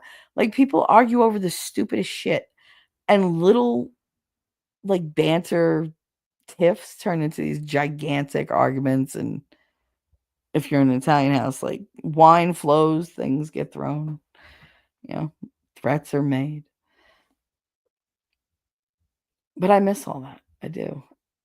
And yet I don't miss those people at all. It's really difficult when you have a family who's not the best at reading the room and who values their own opinion over anybody else's and won't listen to anybody else's, but voices theirs at higher decibels than you want. It's difficult. And it could be very traumatic for some people. My best advice is your family is your family. If you can't deal with it at all, like even for like an hour, 2 hours, 3 hours, then don't. Do look out for yourself. But if you think you have like enough patience and enough, I guess, not tolerance, but like self-control that you're not going to while out over the turkey, like go because those people might not be around the next holiday. You might not be around the next holiday. See, for me, memories are important, even the bad ones, because they're experiences that I otherwise wouldn't have had, and I value them. So that's how I tend to look at interacting, like, with my mother or whatever. Like, these are all things that I don't have to do them, but I want to because it's gonna add to me as a person. It might add negatively, it might add positively. I might walk away going, "Meh," but it's like it's another notch on my belt. Like, I made it. It's almost like a survival thing. "Oh my god, I made it through Thanksgiving. Yay me." And plus the food. Just go for the company. Worst comes to worst, find the animal that's in the house and just stay there and pet it. or find the kids and play with the kids, amuse them. That was always my go-to. I always had a craft ready for any holiday. So that if the adults started or I started to feel like depressed because of the shit they were talking, I would just be like, all right, guys, gather the kids, go off and do arts and crafts with them in a corner somewhere. And that kept me occupied. It kept them away from the adults. The adults appreciated their alone time. And I didn't have to interact with them. I could just have fun. I avoided the adults as much as possible. I did. As much as possible. But I liked hearing them, talk to one another. Not to me. Don't talk directly to me. I keep my head down. But talk to each other because that's how you learn stuff. You get like the old world stories, you get business stories, all sorts of stuff. I think I just like making memories, good or bad. I really do. I like making memories. But I get how hard it can be for some people. Like, my panic was always around my uncle, my cousin Donnie, and my Aunt Marie because they were the big 3 critic bullies in my family. And, of course, they would sit congregated together at the end of the table, and my grandmother would be at the other end of the table. Mind you, we got, like, 3, 4 tables in a row. So, like, because there's, like, 40 people. And so it's a really long it ran, like, the entire length of my house. And he would be at one end with Donnie, like, my uncle Donnie and my Aunt Marie, Dizzy, and my grandmother and grandfather would be at the other end, so they couldn't hear it. And where did they used to sit me? Right in the fucking middle. So I got it from both ends. Neither one knew what the other one was saying, but I was getting it from both ends. And it was just like, ugh. And it didn't matter that it was a holiday. It didn't matter that all the food on the table I helped make. Nobody else was there with me and my grandmother, just me and her with all the 7 fishes and like whatever we were making for that holiday. And Italians cook like they're feeding an army. Never got thanked, not once. All the cookies, thousands of cookies, never got thanked because they were just unappreciative bastards. But what was I going to do? Not go? My mother did that a couple years. She didn't come to Christmas Eve dinner or to Thanksgiving, and everybody talked about her. And it was, oh, I knew she wouldn't come. She doesn't have the gall to face us. To me, not showing up just to avoid conflict was some type of admission of guilt, or I don't know. It was like somebody was putting a spotlight on me for them to pick on me for not going. So I would go. I would go and I'd just be quiet. And if they said something, like I said, I would take the kids off to another room and do arts and crafts. Or if we were at my cousin Donnie's house, like Dennis and I would disappear into the sub basement and just watch football. We would just hide out in there because the adults wouldn't come down there because you had to go through a crawl space to get to the sub basement, and they couldn't do it. So that was like our little. It was like the kid cave, where we went to escape all the adults. But we'd watch football down there and just hang out. And he'd be like, "I'm sorry, sorry about my dad." And I'd be like, "I'm sorry about my uncle." I know. Fucking Dennis. I always got punished because of him, like, because they wouldn't punish him. He would do something wrong, I'd get yelled at.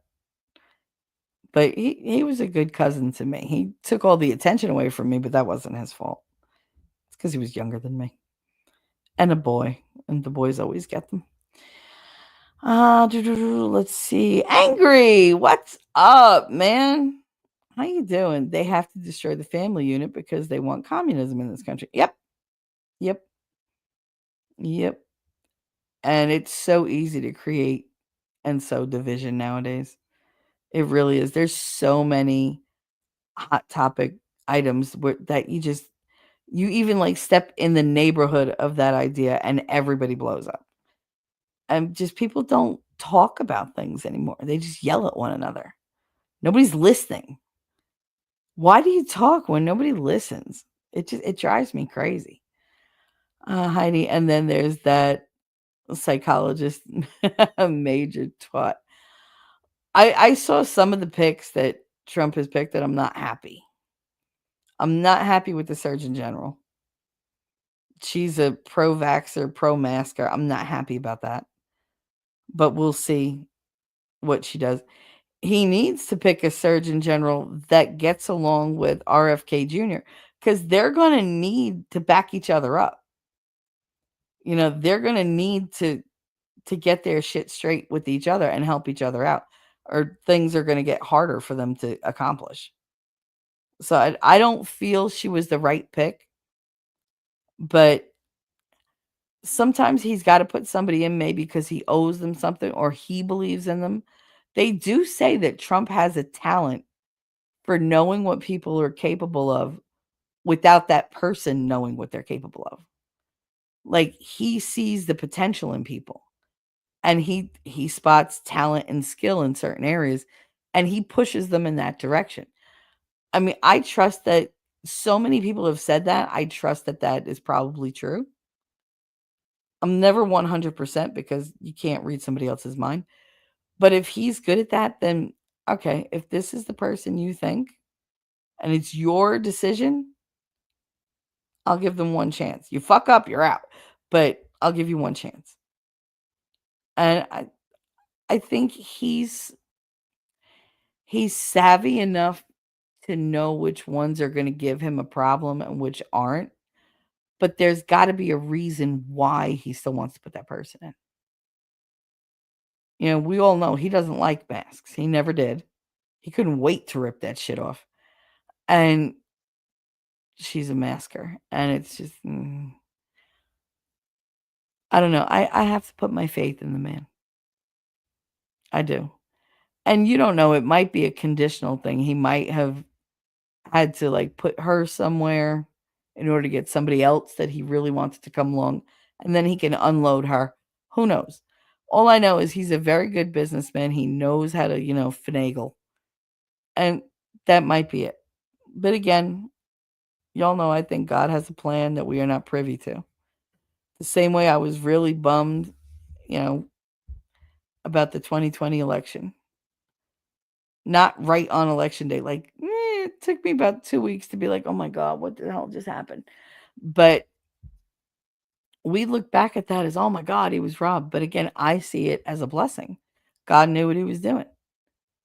He knew the devil was going to ratchet up on his plans and kick him into high gear. We needed to be put in a position where we were on our own. We had to really get hit in the face. Not most of us, but like the world at large had to really get punched in the face with reality to admit to themselves that that was what was actually going on. People were in such a deep stupor and so used to just everything being bad and whatever. They just said, well, fuck it. It is the way it is because that's how it's always been. Like, that's just how they said that's how it is. That's how it is. But they gave up their personal power to change how it is. Now that they're like, what do you mean it could be different? I could have made a different choice. Well, shit. So now they're on board to make good changes. And I don't think they would have been hit with that reality if Trump had been president at the time. And I don't think Trump would have such a discerning eye when it comes to the people he lets in his inner circle if he hadn't been betrayed as many times as he was before. So nobody's perfect. I mean, the man's not going to call every single thing perfectly, but I have faith that he's doing the best he can to do the best for us. And that's a standard I'm going to keep him to.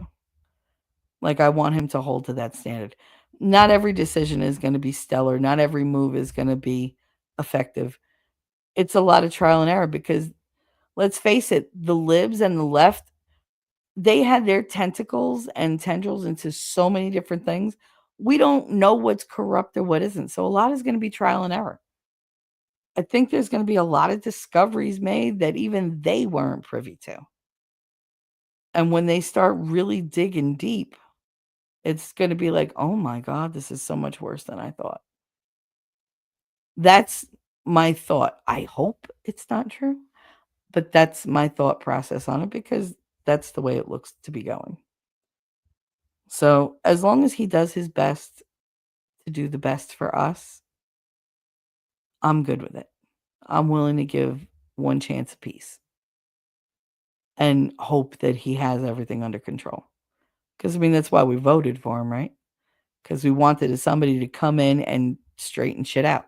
We're not going to like some of the changes. The road might be bumpy as hell, but at least we're moving down the right road again toward a common goal that's good, not just for us, but for the world. So let's just keep going on that kind of journey and that trajectory. And I will deal with his choices as he makes them. And I'll give them a chance. But you only get the one. This is not some, I feel bad, let him try again. No, like you fuck up once, you're out. But that's my take on it. Just because I don't want to go into this with a negative attitude. I want to go in with a positive attitude that everybody's on board, everybody knows what they're doing. I don't have all the information I need. So I'm going to have to do a little bit of this on good faith. So that's where I'm at. Hey T3, keep up the road. Thank you, honey. I appreciate that. Ellie Fun. Hi, Ellie. You were Santa. Yes, I was Santa Claus. Santa Claus. Buona Natal. Well, ho, ho, ho. Yeah, I ho, ho, hoed. I had to take pictures of myself for proof for my son. Because I dressed up as Santa. He was like 3 or 4. And he had left this long letter for Santa. And he made me leave like a certain amount of cookies or whatever. And I left the hot cocoa. And he was like, "You think it's really cold out?" And it was super cold. And he was like, "Make Santa your special cocoa." I was like, "Okay." That would be cocoa with blackberry brandy. And Santa enjoyed the shit out of that cocoa, let me tell you. He even went and put it back in the microwave and heated it up. And then ate all the cookies that went with it. And left crumbs behind and signed the letter, "Keep it up, Connor." But I have pictures of me like I'm half in, half out the window. Mind you, I was on the 5th floor. It's a little dangerous. But I had big windowsills, so I could like kneel on the windowsill and it just looked like I was going in and out the window. I had ones of like just my arm where my hand is patting him on the head in his sleep. And I'm putting a little Santa hat on him in his sleep. But you see like the Santa sleeves, the red sleeves with the fur cuffs and the white gloves. And so it's just, I like making little memories like that for my kids. I've always done stuff like that. And he just always got such a kick out of it. He loves Christmas. My son loves Christmas. Katie loves presents. Connor loves Christmas. He loves everything about it. Gingerbread men, building gingerbread houses, which I have to do that soon because he loves doing that, like decorating the tree, decorating the house. He loves doing all that stuff. So, I mean, we're looking forward to it. My mother was looking at a $200 Santa for the yard, for the front yard. And I was like, why? She was like, "Michelle, it's 6 feet tall. Why do you want a 6 foot tall Santa statue?" It's not a statue. It's like Pete. Pete was the skeleton that we had on the porch that was motion sensitive, that would play the banjo every time somebody passed. And of course, all the cars figured that out and they would honk the horn as they passed to set them off. Pain in the ass. I was like, "Wait, wait, wait. You mean he sings?" She was like, "Oh, yeah, I'll show you." She presses the button on the phone. I swear I almost thought it was Yamaha because it was like, Santa Claus. I was like, "Oh, no." I was like, "And where are you going to put that?" She was like, "Oh, right outside by the bird feeder." "Oh, right outside my bedroom window?" The fuck you are. Shit, that'll be $200 broken with a brick. How much you want to bet? How much you want to bet? The first time it wakes me up with the ho, ho, ho. No, no. Mm-mm. Nope. She was going to put it outside my window. The nerve of her. Heidi, yep, I missed that with my grandparents and the other family. I miss the songs, man. I miss singing with them. Elephant, turkey sucks. I love turkey, but I love it the next day. I don't like it when I make it. I just don't. I don't know what it is. I need to have it like sit in the fridge. And my kids laugh because I will sit there with the whole turkey carcass and I will pick every single little piece of meat off that carcass so that I can make turkey pot pie and like turkey salad and whatever. And they're like, you use every part. They have no idea how many livers, giblets, and turkey necks they've eaten without knowing it because I grind it up. Like I'll puree all the gizzards. I'll take the meat off the neck before, like, because I usually cook the neck on the side of the turkey in the oven, like in the same roasting pan, but they can't see it, and it lays in the juice and everything because I don't put it on the rack. I don't elevate it, and so it gets all juicy and soggy and whatever. And I just strip all the skin and the meat off, and I throw it in the blender with the gizzards, the liver, the heart, all that. And then I take all that and I add it to the gravy. And it really makes the gravy like super delicious. But they're like, I would never. And I'm like, mm-hmm, sure. You would never, oh, you would never eat a turkey gizzard? Okay. They've been literally eating turkey gizzards since they were born. Connor, since he's 1 year old. And they're just like, I would never. And I'll never tell them. I will never tell them that I used to do that or that I still do it. But it is what it is. They also eat mushrooms and don't know it. You can get away with a lot of things if you puree them. And if you add them to something that's brightly colored or like dark colored, like tomato sauce or whatever, they'll never notice. If you're a hillbilly, food gets thrown. Maybe even Uncle Tommy. Oh yeah, no, I believe it. I believe it. Daddy's side of the family, they were a little country. And that there was always a fight. Always. And it was always right after pie. And they just had a little too many, whiskeys or too many beers or whatever. Somebody would say something and something would get thrown and a dish would get broken and somebody was getting stitches every year. Never failed. Every year. I hated going to his family's house. But then they looked down on me and my mother because we were Italian. We were, like we were scummy people because we were they're foreigners. I was born here. What foreigner? My mother was born here. Hell, my grandmother was born here. My great grandmother was born in Italy. Like how I'm already like fourth fucking generation, and you still call me a foreigner? All right, bafangol, since you don't know what that means. Gula sorda is another one. Go fuck your sister or your sister's ass. Gula sorda is your sister's ass. Uh, Bafangula sorda. That's go fuck your sister. Uh, in the ass. Anyway, I know all the cursey words. My family never fights at holidays where there's food. We're too fat and full to fight. We end up napping. You know what's weird? All the kids in my family, they're the nappers. They were always when the adults would be up and drinking and eating and whatever, smoking. But the kids were the ones in the living room knocked out. Just completely knocked out as soon as dinner was over. Be like, there's dessert. Yeah, wake me up for dessert. I want chocolate. Okay. Yeah, no, I mean, we make a lot of food. Like a lot of food. It's terrible. I mean, my mother was like, oh, can't believe Freda made me buy a 25-pound turkey. That's too much for 5 people. I said, are you kidding me? I was like, I used to buy a 25-pound turkey. It was just me, Connor, and Katie. You'd have turkey for days. Yeah, you have turkey for days, but I didn't have to cook. Just make a plate. Shit. I made it into all different kinds of dishes. I had a busybody sister that has an opinion about everything. And she judges every move somebody makes except herself. Oh, yes. The people that lack self-awareness. I love them. Which she really should worry more about. Yeah. Uh-huh. That's the thing, like, family members that come over, I kinda enjoy watching the interactions because it's always the one whose life is literally on fire, who has the most to say about what advice they could give to everybody else. And you're just sitting there going, "Didn't you get evicted? Like, didn't aren't you getting divorced? Didn't you marry an alcoholic? Didn't you this? Didn't you that?"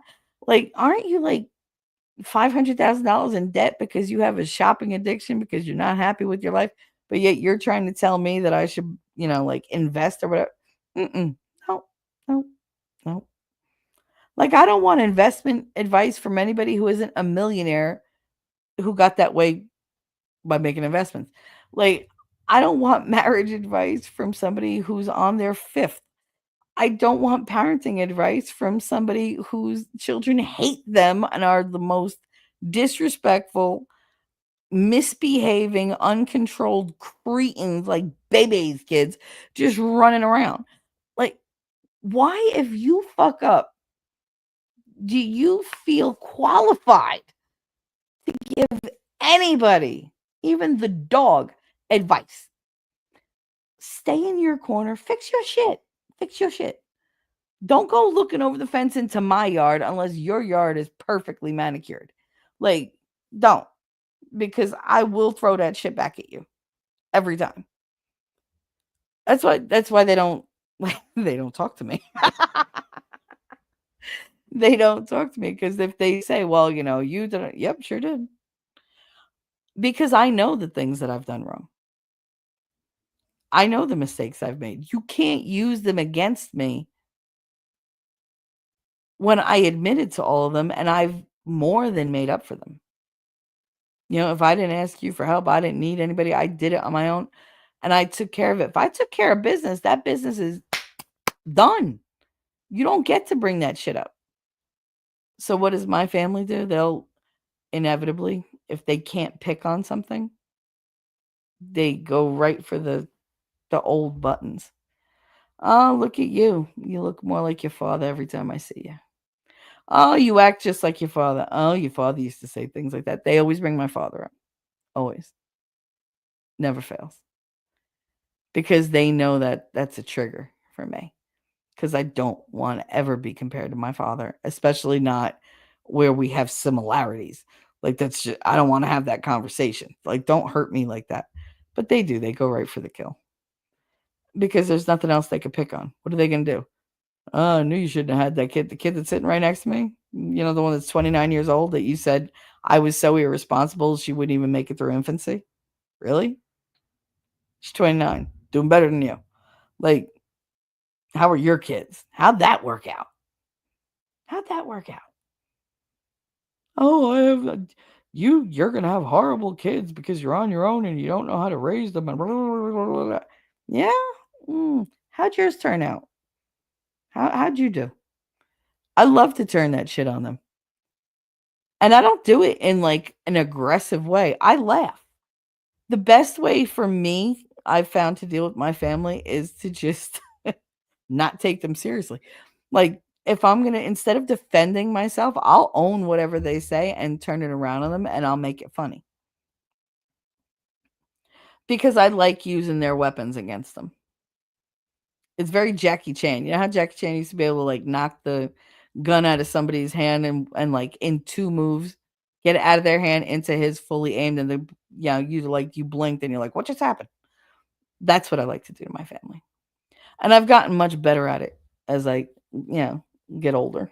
Because I give a shit less and less and less. So I'm like, if I offend them, oh fucking well. Did they die? They're fine. Oh, you're not talking to me? It's one less person I need to talk to. That is not a punishment for me. Somebody saying, I'm not talking to you anymore. Okay. Like, that's not a punishment for me. The least interaction on the planet, that's what I'm happy with. I'm very happy in my own little world. I'm happy doing crafts. I'm happy listening to music. I'm happy watching movies. I'm happy, reading a book.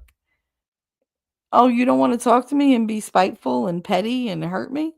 Oh, how will I ever get on without that? Like, go your own way. But yeah, I know exactly what you're talking about, and you can't take it. Oh my god, and she recruits people, yep, that willingly fall in with her. If you don't have something nice to say, come sit next to me. I joke that I do that, but I'm not really. I'm not like that with my family. I'm like that when we go to like a bar or something. Then it's like, I'll critique you all day. But my family, no, because they might hear me and then realize I'm there and turn their shit on me, and nobody wants that. I've even done it until I clocked her for who she really is. Oh, because you saw who she is. When you say you clocked her, I'm like, you punched her? Go in you. It wouldn't be the first time. I mean, I've punched my sisters in the face. They've punched me in the face. And it's like, whatever. The only problem is you punch me in the face, then I go insane. I don't like anybody touching my face. And it's just like, I mean, not like affectionate touches, but like harsh. Like if you slap or punch me, you better hope you knock me out because I'm going to kill you. That sparks a rage in me that you would never believe existed. I turn into a monster. Just, oh. But yeah, they tend to stay away from my face. It's fine, Heidi. They live forever. Oh, they live forever away. I was like, they live forever. Oh my goodness. I've I can't read. My eyes are very blurry, so I've distanced myself fully. Not my monkeys, not my circus. Well, they kind of are your monkeys. That's the problem. These are the monkeys you can't get rid of. It's the branch of like the primate family that you're like, yeah, I'm related to them, but distantly. We're very different. It's like orangutans and gorillas. They're like, yeah, technically we're related, but they're a whole different breed than me. Like we're so different. We come from the same like melting pot or like the same crucible or whatever, but we're very, very different. And that's how I am with my family. Yes, I understand they're my family and I love them, but we are not the same. We just are not. And sometimes you got to go into it just remembering that this is family. You have to love them. You don't have to like them, but you can tolerate them for a little bit and set boundaries. I know it's really hard to set boundaries the older you get because people have established in their heads who you are and how they can treat you. But it can be done. It can be done. My mother has managed to do it with the entire family. I have not. But for some reason, they all did an about face about her. And now she's like, they all love her and want to talk to her and da da da. And now I'm the odd man out. So it's like, okay. I mean, it's again, it's not a hardship for me. If my cousins don't want to talk to me or my uncle don't want to, okay, I'm cool with that. That's good. They send messages through my mother. They're like, "Oh, Marianne, da da da da." Yeah, tell your daughter we said hello. That's exact tone. Tell your daughter happy holidays. Tell your daughter Merry Christmas. Tell your daughter happy Easter. Tell your daughter happy birthday. And she's like, "Oh," I'm like, "Is that how they say it?" Yeah. All right. Fuck them too.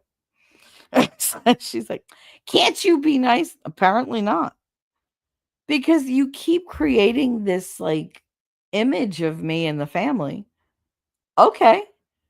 Y'all think I'm anti-family. You think I'm selfish. You think I'm irresponsible.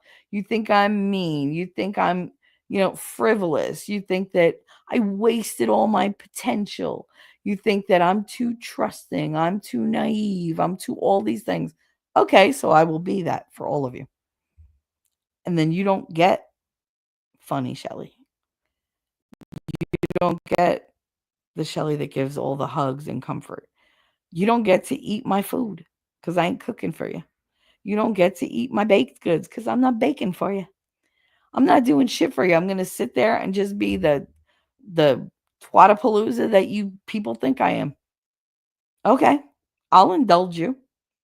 I I live to serve. Here we go. I aim to please. I give them what they want, and then they go, see, and my mother's like, what were you doing? What? They don't want me to be nice. They don't want me to be me. So if I'm gonna put forward all that effort and they're still gonna deny me, no, I'll give them what they want. They obviously need somebody to blame for everything. So, okay, blame me. You know what? I don't give a shit. I don't give a shit. You're not going to get satisfaction of watching me get upset because I'm going to turn it around and laugh about it. I'll turn it into a joke. The same way I turned, like people talking shit about me into a joke. The same way somebody calling me the devil got wanting to create this. I guess that makes me the devil. Because why not? Why not? Oh, I'm the devil. I guess that Oh, makes me the devil. okay. You don't get to control my emotions. I get to control my emotions. And I think a lot of us really need to lean into that. We really need to lean into that. I lost my place. A psychologist. Santa. I'm pee on that. Where am I at? Inya, out you all around. Do, do, do, do, do. We love Inya, we love Inya, we love Inya. Do, do, do, do, do, do. And you said it's fine, Heidi. Oh, I read that. Angry said she backtracked on some of the comments. Yeah, the Surgeon General. Yeah, she backtracked. But, that's why I said I'll give her a chance. But you only get the one. Agreed 100% about the Surgeon General. And the Labor Secretary is another one I'm not thrilled with. I'm not well versed in that one yet, but I'm sure winning will get me up to speed. I'm not like deep into that one, but the other ones that I knew about. Please remember that we might not agree with every pick. No, we're not going to agree with every pick because you can't please everybody all the time. And like I said, he has obligations. I'm sure that promises were made. It's just he's not stupid enough to get roped into having that person around for 4 years. If they're not working out, he's like, "You're fired." I'm done. Like he has no problem letting go of people. He don't care if you're friends. Friendship is friendship, business is business. And the man don't fuck around with business. And he views us as a business. That's the way he went forward. That's why he wants us to succeed. He wants us to grow. He wants us to be the recipients of all his knowledge, of all his negotiation abilities and stuff like that. For him, it's a challenge and it's fun. You got to understand, like, I don't get that people are like, oh, he's so mean. So mean. He's doing this. He's just knocking down these, like bad things one after another after another. And he's enjoying it. He's loving life right now.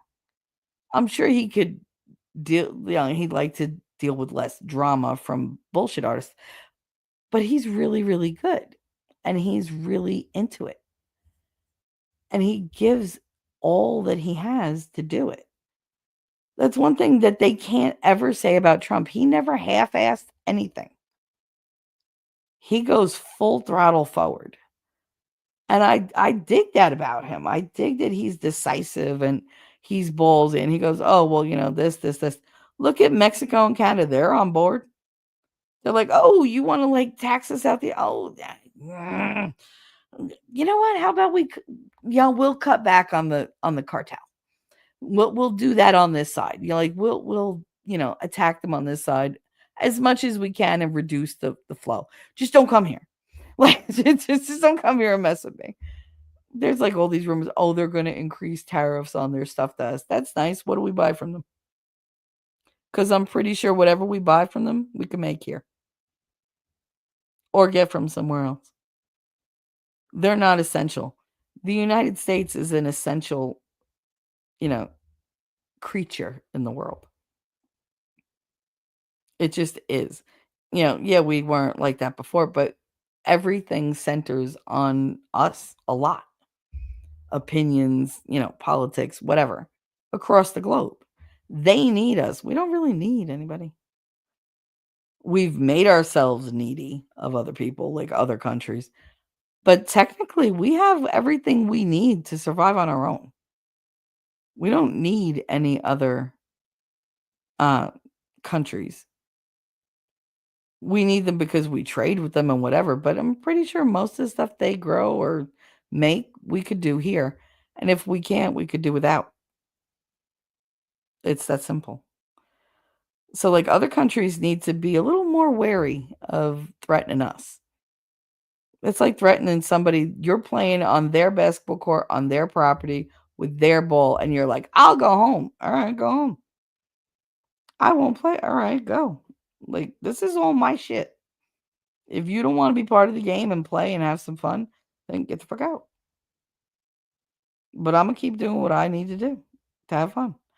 That's the United States. Like, how anybody would think to have leverage over us in any way, shape, or form is hilarious to me. Like, they don't have a leg to stand on. They got nothing to barter with. We have a lot. Maybe that's ego talking, but we do. We have a lot of power, and Trump is not afraid to use it. He's very smart. He's aggressive. Us Northerners, we're aggressive. And you said, yeah, I don't think Trump will hesitate to fire a bitch. Nope. Nope. Ellie, we aren't going to be like every pick. We aren't going to like every pick. We don't know what's happening behind the scenes. Yeah, and like there's always some type of negotiation. He might want something out of them or out of a friend of theirs that he can only get if he hires this person to make that link more, stable or to even open doors of opportunity for him to do better things. Sometimes you got to take a lump or two to get ahead. My entire household hates turkey. Aw. So we either have a ham or a brisket. I'm pretty sure we're having a ham as well. If we don't have a ham, it'll be a pot roast. But we're definitely having the turkey. He did say though, he's gonna cut the turkey up and make it because he hates cutting the turkey afterwards, and it's always drier when it's whole. So he's in charge of the turkey. I was like, all right. I make a bird every year, but all right. Well, from in a store one year, they had a 5 foot tall Darth Vader yard ornament. Yarn ornament. Can you imagine? Yard ornament. There you go. Next tile over were black Santa hats. So I put one of the hats on Darth Vader and walked away. I love that. I would totally have Darth Vader. I would have all the Star Wars characters out there. Oh my god, my front lawn would look like just a scene out of Star Wars. If I could like make myself one of like the big Millennium Falcons, I freaking would. I absolutely would. Oh my goodness, oh my god, that would look so cool. Oh. And yeah, we have a big Jack Skellington for Christmas. Oh, it's cute. Ellie found all the Italian swears that I know. It's because I've been hanging out with my mother so much. Ellie found a few of my sisters are at my mom's this week to cook with her. You said to cook her. To cook her my stepdad Thanksgiving dinner. Mom just had some cancer removed. She's a mess. Oh, that's good that they're there. That's nice. Are you going to see her soon, or that's a trip for you, isn't it? Because she's not exactly close by. I don't if memory serves. I hope that she's well recovered and that she's on the mend. Her and your whole family. I know you're having some issues there, so I really do hope that your family turns out, healthy and happy. That's what I want for everybody. Ellie, I hope you all get to spend some good quality time together. Yep. Just don't eat the turkey. Adding your mom to my prayer list, Ellie. Aw, you guys are so sweet. I love you guys. A lot of my families are going through cancer right now. I know. I know, honey.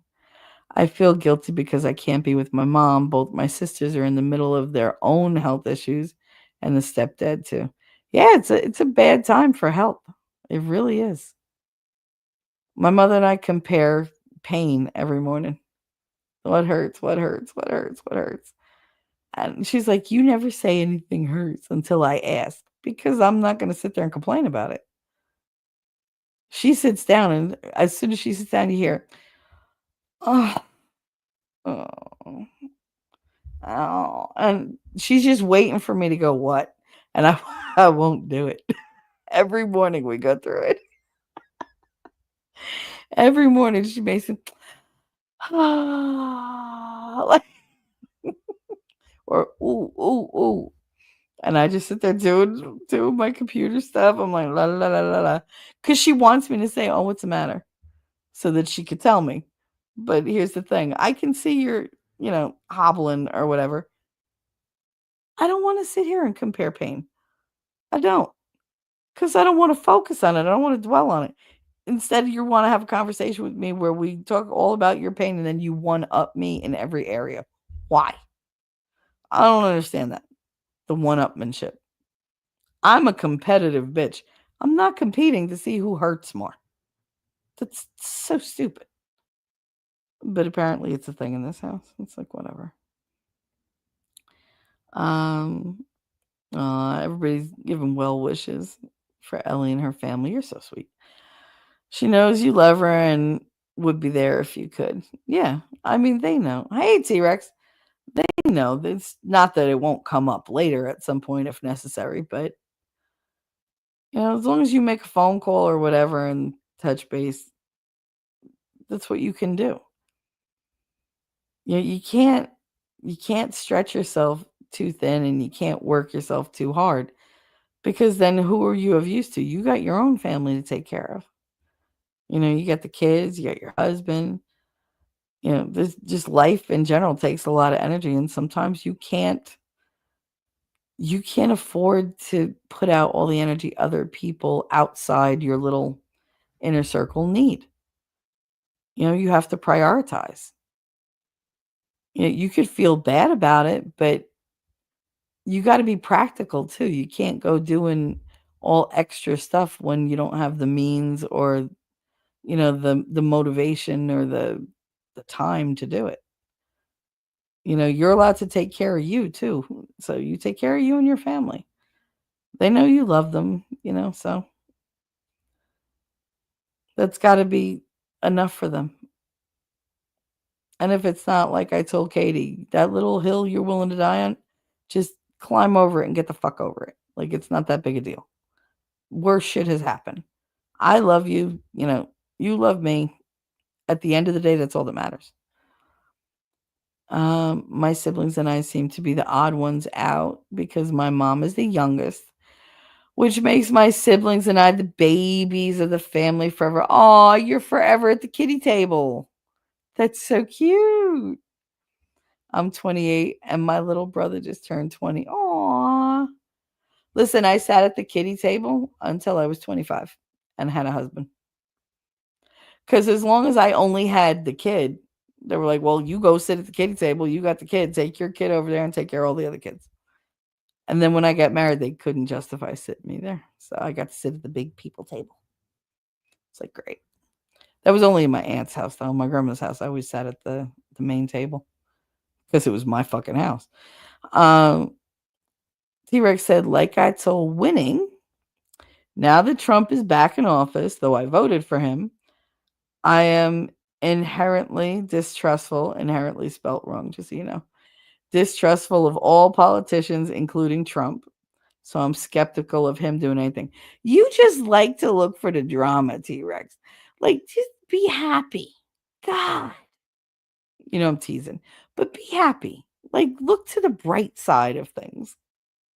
I swear to God, I'm going to tattoo look to the bright side backwards across your forehead. So every time you look in a mirror, you're reminded.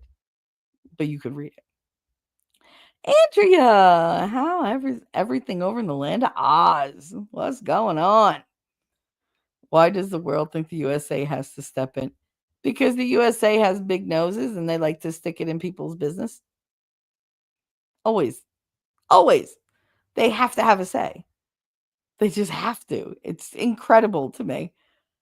Because we don't take care of our own country. Yeah, y'all are coming to make us take care of yours. Why? Because our track record's so good? Look at us. Like, stop. Look what we did to this country.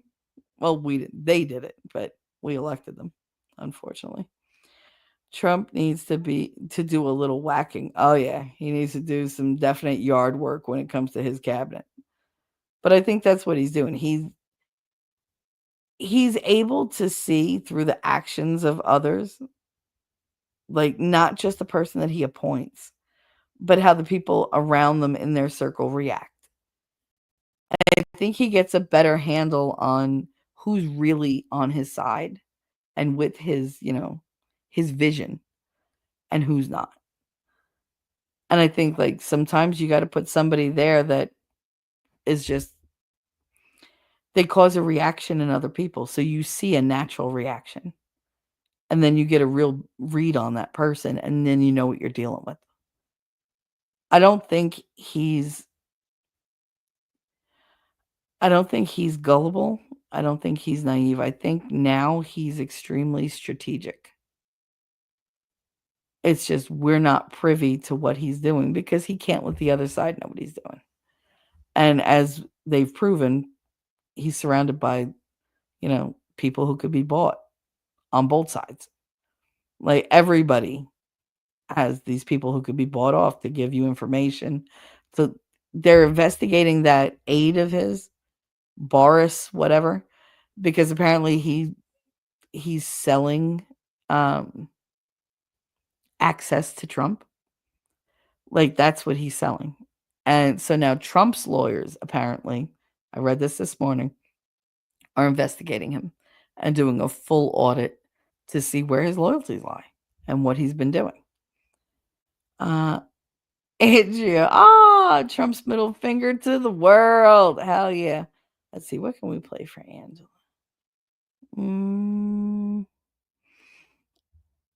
I want to do the super chat, but I'm going to do these.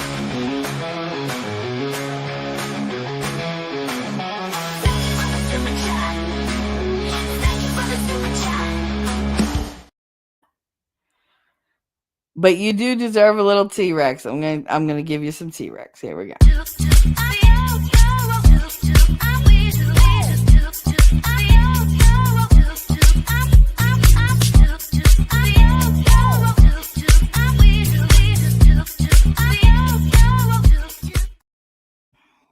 I find it very impressive that he could dance in those sneakers on the hardwood floor and his feet don't get stuck or make noise. I love that dance. So you're welcome for that. And thank you so much. Oh my goodness, there's more. So we got the $2 super chat with the Aussie Bucks. I love Aussie Bucks. Trump's middle finger to the world. I love when he does stuff like that. Everything he does is like a middle finger because they just keep trying to push him down. He keeps just getting better and better. It's like, that's the thing. Like when your enemies are coming at you and they're failing, just let them fail on their own. And then they turn on each other and eat each other. You're saying it wrong. Don't you know you're Italian from Italy? No. Just no. Fight your battles, world. Fight your own battles, you crybabies. Trump's busy. You're so funny. Fight your own goddamn battles. Why not? We have to fight our own. And we got 2 more Aussie Bucks. And we got 2 more Aussie Bucks. That's 6 Aussie Bucks. I love Aussie Bucks. Thank you so much, honey. Where's my... There we go. All I do is win, no matter what. I love that one. Speak his name. There you go. Say his name and he appears. There we go. We got Winning Reality. Hi, Winning. He said hi, everybody. T-Rex, here's a song that's super powerful and made me tear up listening to it. I don't want depressing songs. No depressing music.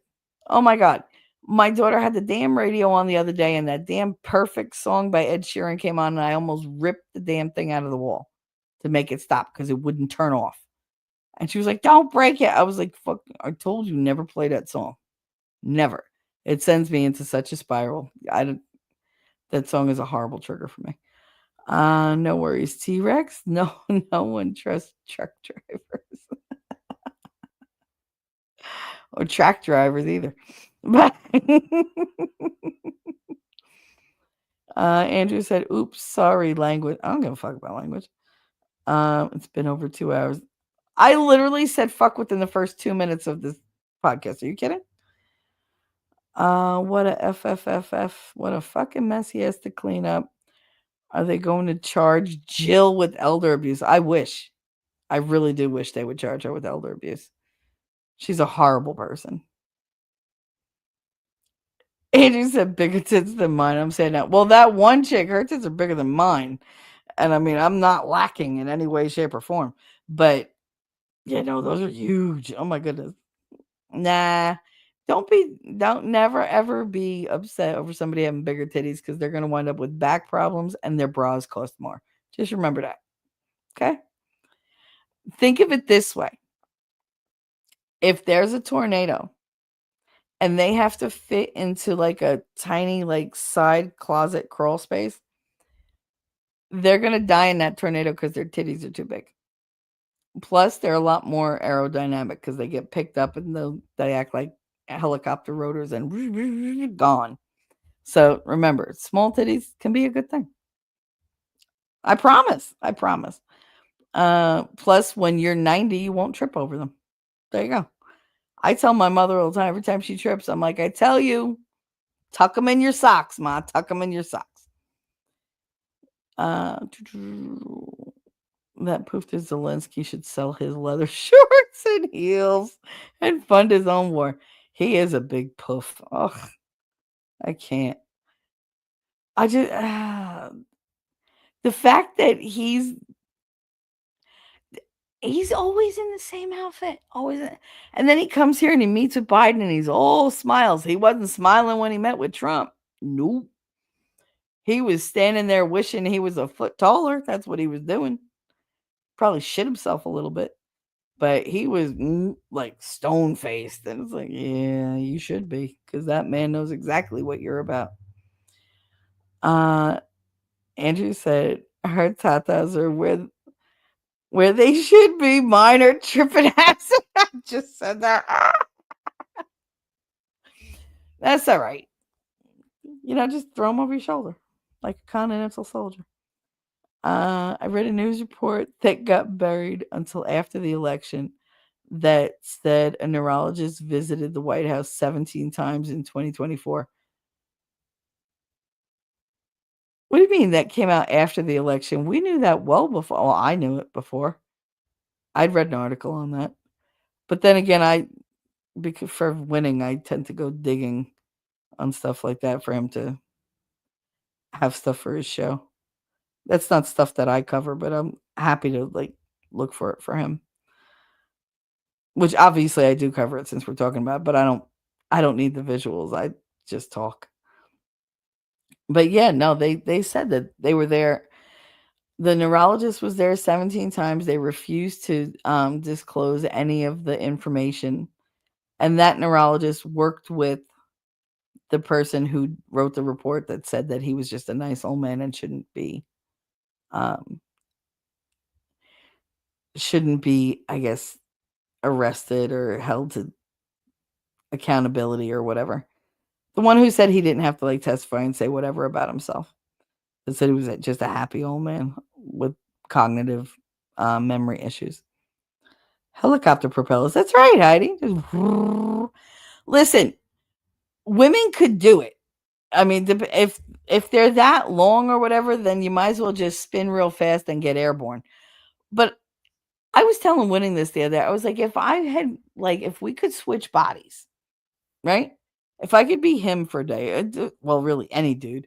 If I could be any dude for a day, I would waste most of that day just helicopter dicking my way around. I literally would just I would play that song 500 miles. I would walk 500 miles, because you get to that point where that part of the song where it's like da da da da da da da da da da. That's perfect helicopter music. Yes, this is shit I think about. Shut up. But I mean, any woman who wakes up as a man in a man's body and you're giving it back, what are the first things you would do? Because that's one of the first things I would do. I would be completely naked and just helicopter all around just to see what it's like. And then I would have to practice walking because I don't think I could. That would throw me off balance. Would it throw you off balance? I don't like walking with too many things in my pocket. Could you imagine trying to walk with that thing back and forth and then it's two buddies squished up again? No. Mm-mm. That's very distracting. It's no wonder why when they're You're like, what are you thinking about? Nothing. They really are thinking about nothing because they wasted all their brain power trying to like make sure everything stays where it's supposed to and don't get crushed. They don't want to sit on their nuts or like, get kicked by some random baby or whatever. That's got to be exhausting. I can't imagine having like your most vulnerable bits on the outside. Like, I'm already protective of what's inside. Like, outside, that just looks like fun, though. I don't want it forever. I just want to know what it's like to be like, yep, that's mine. Because something makes them the way they are. I don't know. Just helicopter. And I don't want to hear from all the men that's like, oh, that's ridiculous. Da, da, da. If you all woke up in the body of a woman, the first thing you do is fill yourself up. I guarantee you'd be playing with your boobies all day long. Because it's difficult for us not to. I hate to tell you. Sometimes we're just like, and females don't like to admit it, but I'll go out there and say it. You know how many times I've been doing something and all of a sudden I look down and my hand is in my shirt, just cupping my boob for no reason, just because it wanted to, because it was comforting or whatever. I don't even think about it. I really don't. I'll just look down and be like, oh shit, when did I do that? Like, I don't know. And I'll leave it there because I'm like, it feels fine. Boobs are great. They're very comforting, even to us. But I would just like, I don't even want a whole day. Just give me an hour, 15 minutes of helicoptering. That's all. I just want to know like the freedom of it. And it's just fun. It looks like fun, guys. Come on. I mean, be honest. It looks like fun. I guess it depends on the size of your propellers. That could be a problem. Yeah. Oh, I don't know that many guys with mini helicopters. So I just got to make sure I switch into the right one. Amp, anything more than a mouthful is a waste. I hope you're talking about titty, because otherwise, no. Are we still talking helicopter blades? Because if it's not more than a mouthful, then you're a waste. Like, to me, like, I can't. I need a challenge. Have you seen the video where Zelensky is dancing? Yes, I have. Oh my goodness. I've seen so many of his entertainment videos. It's ridiculous. How do you, like, Trump did stuff like that, like the skits and everything as jokes, but he was just like a private citizen. Like, he was a businessman. He was well known and, in the public eye, but he wasn't political. He wasn't the leader of a nation. How Zelensky went from being this super guy, like, he reminds me of Gay Al from South Park. I would not be surprised if one day he popped up with like the scarf on and be like, it's super, so super. Like, that would be fine. That would be fine. It would fit him well. But how the fuck did he wind up in charge of that country? Did they do it as a joke? And ha ha ha, joke's on you. Fuck around, find out. Now you're stuck with him. I don't know. He's not leadership materially in no way, shape, or form. He looks like somebody that I could beat up. Like, if you don't intimidate, I don't see the point of you. Especially when you're a nation that knows it has to either be aggressive or be super defensive, because somebody's always coming at them.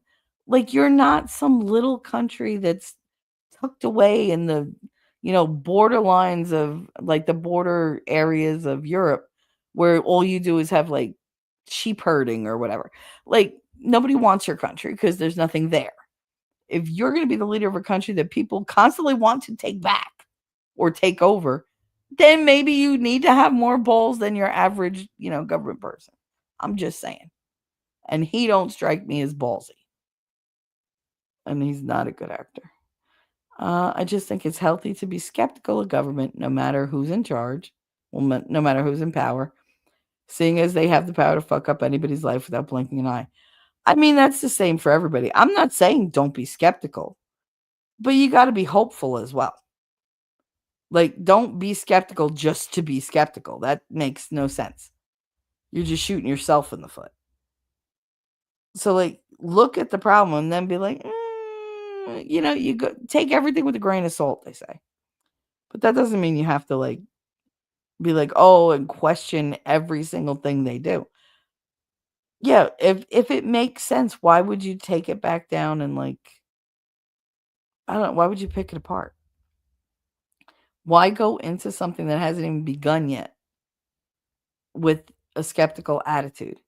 Go in with an open attitude and then let your skepticism be the lens that you see their actions through. But just be accepting at first, be skeptical while they're acting, but they're not even in place yet. You have nothing to be skeptical about. Andrew said most are just puppets, but Trump is not controllable. No, he's really not. Because he has no fucks left to give. He has not one fuck to give. And I dig that about him. I really do. Girls have way different hips and therefore a different center of balance than men. It probably would take you a few to get used to walking in a dude's body. Well, yeah, because I walk swishy. I mean, that's just the way, yeah. Like, my hips go back and forth and back and forth. Like, I'd swing like a fucking pendulum. I have good timing, too. But guys don't walk like that. I mean, I laugh at the way you dudes walk. And it's just like, my mother's husband walks normal. My son is a stomper. Like, he's a heavy walker. But I like watching the guys who think that they have a certain swagger to them. I don't know. I'd like to see a bunch of you try to walk like women. It'd be hilarious because you overdo it to such a degree. It's like, no. Do you know how tired I would be if I walked like half these like trannies that claim they're walking like a woman? No, that's not how a woman walks. We're way too busy to put all that swish in there all the time. That's the swish is for special occasions. Like, I got kids to deal with. I got groceries to do. I got laundry to do. Like, I don't have time to do all that, Look at me. Look at me. I'm so pretty. Look at me. No, there's a time and a place. Andrew, JB stands at the microphone and says Zelensky can use long range, then walks off into the bushes. Can you imagine he just walked off into the fucking rainforest? I was like, where are all the goddamn anacondas? Where are the Zulus? Like, where is he at? Whatever tribe is in the forest where he's at, can we alert them of his presence? Because they want to visit. It's purely, a diplomatic thing. Just go ahead, go visit them all.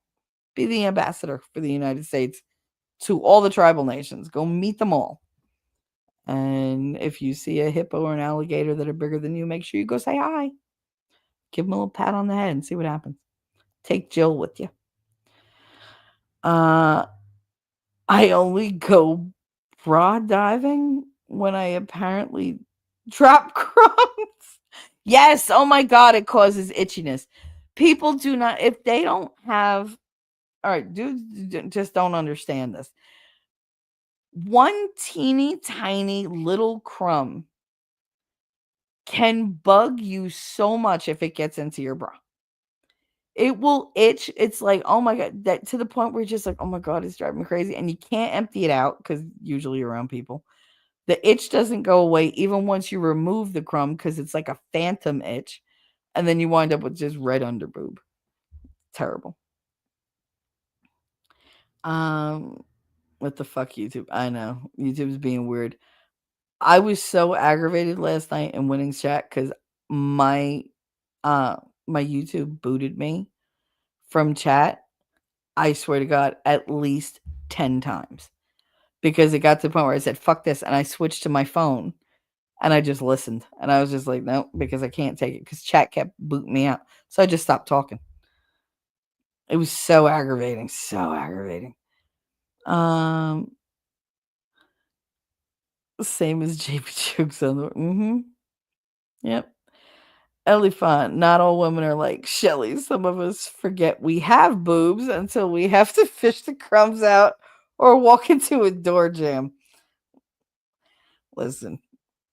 I mean, I don't think about my boobs all the time, but they're literally right in front of me. So what am I gonna do? Like, I look down and just there they are. There they are all the time. Zelensky walks like that. T3, he swishes. I would not doubt him and Trudeau. I would swear they both swish. I've seen the way they sit and cross their legs. Dudes don't sit like that. I don't know one dude that sits all like, like their lips are pursed, their hands are like crossed on their knee. They're like, hi. Like, no, this is not tea time. Like, where's your man spread? Come on. At least do the thing where you put your ankle on your other knee and that's how you cross your legs. Don't cross your legs tighter than a fucking female does because that's just not a good look. That is not masculine looking at all. Especially when they're like sitting up away from the back of the chair and you're just like, what is your problem? Again, you lot bragging about your boobies. And I'm like, at my tripping hazard. Stop it. We love boobies of all sizes. Don't worry. I know a lot of guys who have bigger boobs than me. And that's saying something. Suzanne said, fuck shitty news. My neighbor's mom just passed away this morning. Damn it. Oh, no. I'm sorry, honey. Oh, may she rest in peace. Oh, that's sad. I'm sorry. I don't know if it's somebody that you knew like well or whatever, but it's always hard around the holidays. Grandma died on New Year's Eve, the morning of New Year's Eve.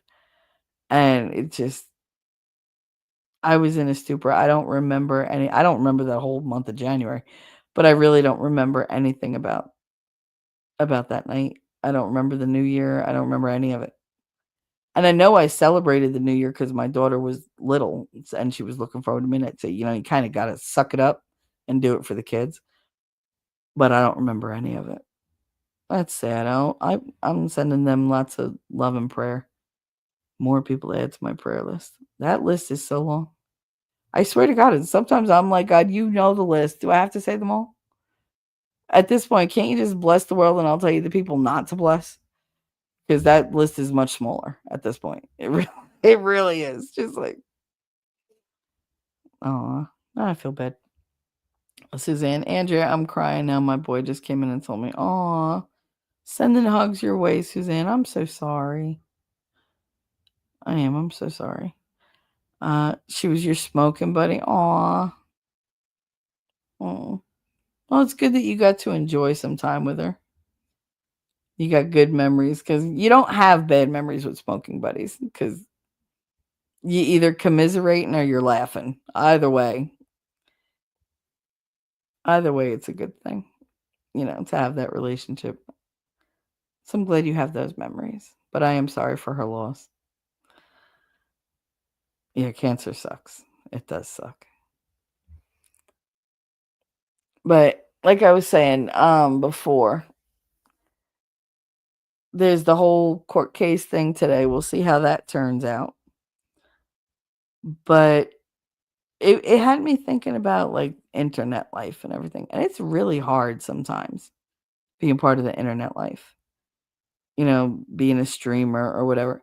Because there's so much that goes on behind the scenes that you guys don't see or you're not privy to. And there's so much betrayal. And so many people, they get bored and they start making shit up or they talk about you. And I don't fight back. I just let them do whatever. And they're like, oh, well, we got to a point where a lot of people just don't talk to me anymore. And I'm okay with that. I'm very cool with that. We're like, you go your way, I'll go mine. I just don't like it when it affects other people. And that makes me sad and it makes me angry. But that's life on here. And some people forget that. Big streamers. They think, oh, I'm untouchable or whatever. They forget that they're at the mercy of their audience. And your audience can turn on you. And so they lose out. But then you have other streamers who have like these big audiences or whatever who do nothing. And I sit there and I go to all the streams and I like everything. I just don't tell people that I go to their streams that I like them or whatever because I don't want them to be like, oh my God, thank you. Because I don't need that. Like, just, I want to do my little, you know, positive things throughout my day without anybody knowing because it doesn't draw any attention and I don't want the attention. I get all the attention I need here or, after winning shows with winning. Like, that's all the attention I need. I don't need a bunch of people around that are being fake or whatever to give me attention because they feel obligated to or they think that'll keep them on my good side. Trust me. Once you're on my bad side, there's nothing you can do to recover that. There's just not. But I hate the way streamers are with one another because it's so clicky.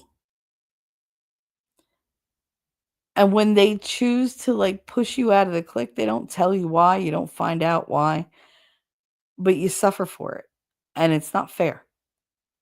It's not fair because they band together. And I was like, you know what? I chose to look at it a different way. I said, I was in a situation where I was at the, I guess, whim of somebody else who knew more than me, who had a bigger platform than me. And I was being manipulated by them to be whatever way they needed or wanted me to be. And I fell in line with that. And then they got tired of me and I had to suffer for it, even though I didn't do anything wrong. Now, once I moved away from that, I could have just left YouTube. I could have just forgotten everything. I chose to try again on my own. I chose to do a show on my own without panels, without any kind of thing like that to see if I could do it.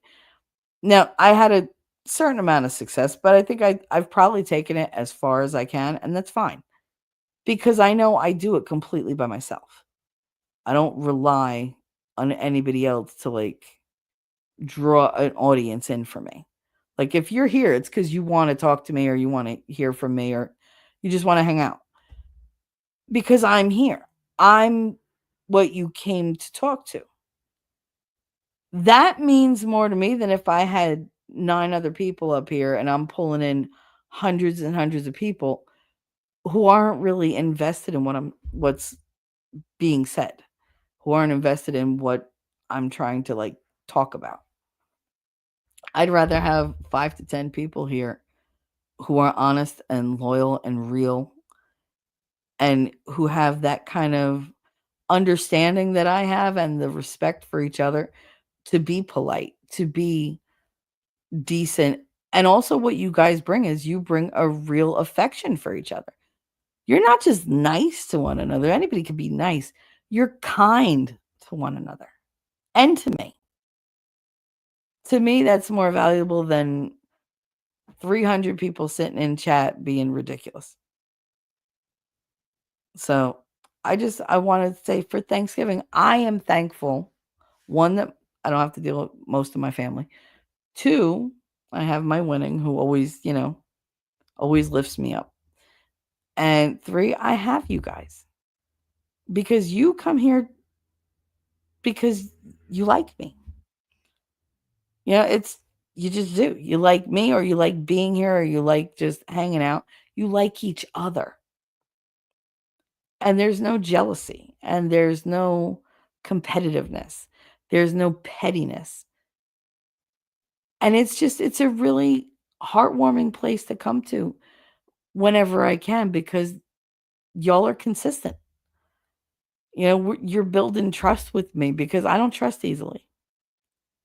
So when y'all show up and you're just you, it means so much more to me than going into a chat where I don't know anybody and they don't know me and they don't care. You all care.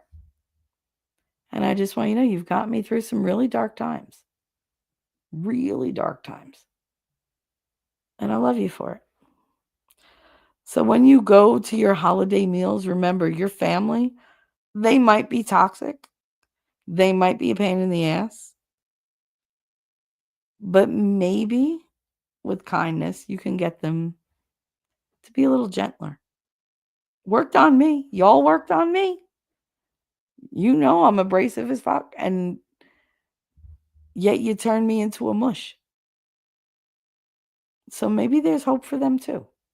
Just don't go into it feeling like, oh my God, this is the end of the world. Be prepared, but go in with a good attitude. Maybe it'll be catching.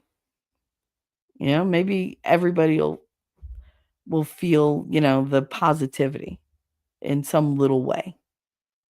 You don't have to change their course completely. Just do it a degree at a time. And if they lash out and say something, eviscerate them. Fuck that bitch. Like, stand up for yourself, but just go into it knowing that they probably have a lot of things on their plate that you don't know about either. And you're the better person for not throwing it in their face if you do know. So there's that. Don't drink too much. Don't eat too much. And don't fight too much. But a little of all of those three things, I think that's acceptable. We can live with that, right? Wait. Smoking buddies are rare these days. It's true. It's true. I'll smoke a bowl for her today. Looks like it's another Snoop day. Oh, there you go. Puff, puff, puff. She's not going to puff, puff, pass. She's going to puff, puff, pass out. Go for it. It sounds like a good plan to me. Speaking of court cases, Karen Reed was back in court today. Looks like trial number 2 is going on in February. Great. Smokers are good. Borrow T3 and pop in for a brew and a smoke. There you go. Listen, I would love to sit down with half of you and just have a pizza, a beer, and a smoke. I think it'd be a great fucking time. T3 will always blaze with me. Yep, always. I'll keep you company. Hot toad swimming in the African swamps. Hopefully a hippo will eat him for breakfast. I doubt it. I ain't that lucky. This cancer should have taken so many people from my life, and my best buddy is fighting stage 4 now. For fuck's sake. That one will destroy me. I know, honey. I know. I've lost quite a few people over the last, I don't know, 10 years to different cancers. It sucks. Ellie said, no competitiveness, no pettiness, but hell, some people I want to fight club. I know who you mean. They were here earlier. You crack me up. You do. Yes, Suzanne, it's a nasty disease. Take the time to make extra beautiful memories. Yep. It helps the sick person also. I believe that. I do. Because when you're sick, you feel like the whole world just forgets you. And then you're like, when I go, are they going to forget me even more easily than they do when I'm still here? So yeah, like spending time with people who are sick, it means more to them than you could ever imagine. Especially you feel like you don't look right, you can't do anything, you can't entertain somebody.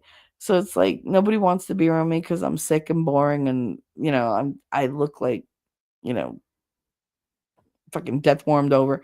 But that's the person that needs you to sit there and just be chill.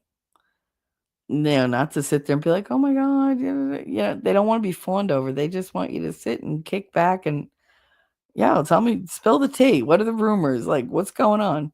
Just make them laugh. Laughter is the best medicine. I've had my battle with the big C, so far I'm winning. Yay! You better win, Andrea. I can't see anything defeating you. You are a very, like, what's the word? I want to say like ballsy chick, because you are, but you're strong. You always struck me as strong. You have definite opinions. I think that about you. I do. I respect it. Andrea, you haven't had it 3 times in a family you ain't related. Yeah, it's true. It just goes through all the relatives, it seems. It'll go like there'll be years where nothing happens, and then all of a sudden it's boom, boom, boom, boom, boom, right down the line. I can't have any of that. You can't have any of what?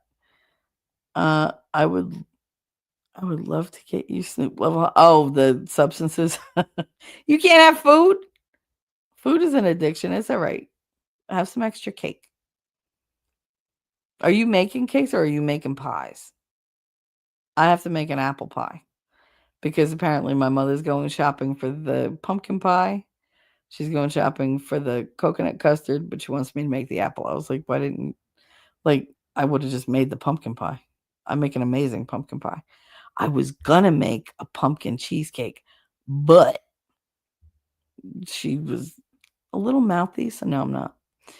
I will make her birthday cake though. I'm making her a fudge cake with fudge icing. It's actually German fudge, but German chocolate.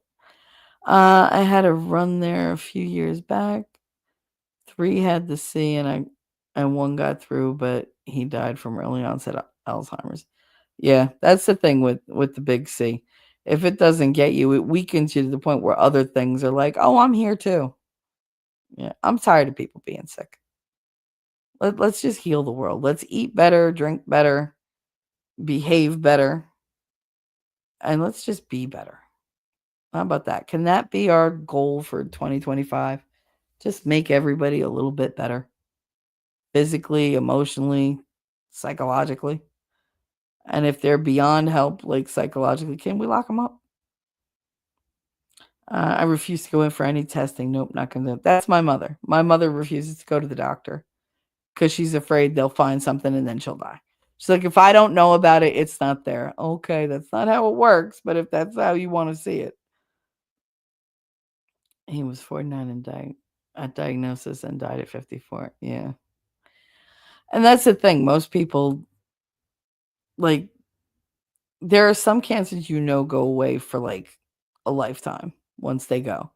And there are some where you're just getting more time. I don't mind having more time, but I want it to be good time. I don't want it to be, oh, you're going to extend my life another 5 years, but I'm going to be miserable those 5 years. No, let's not do that.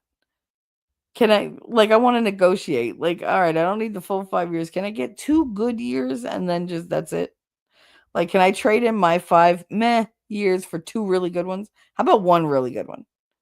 And then I don't know, I get hit by a bus or something.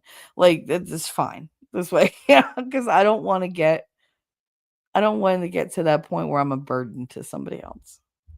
I already feel like a burden. I don't need that too. No beer, no pizza, no cigarettes. No pizza? But why no pizza? You can make your own. Like, just make a loaf of bread and make it extra crispy.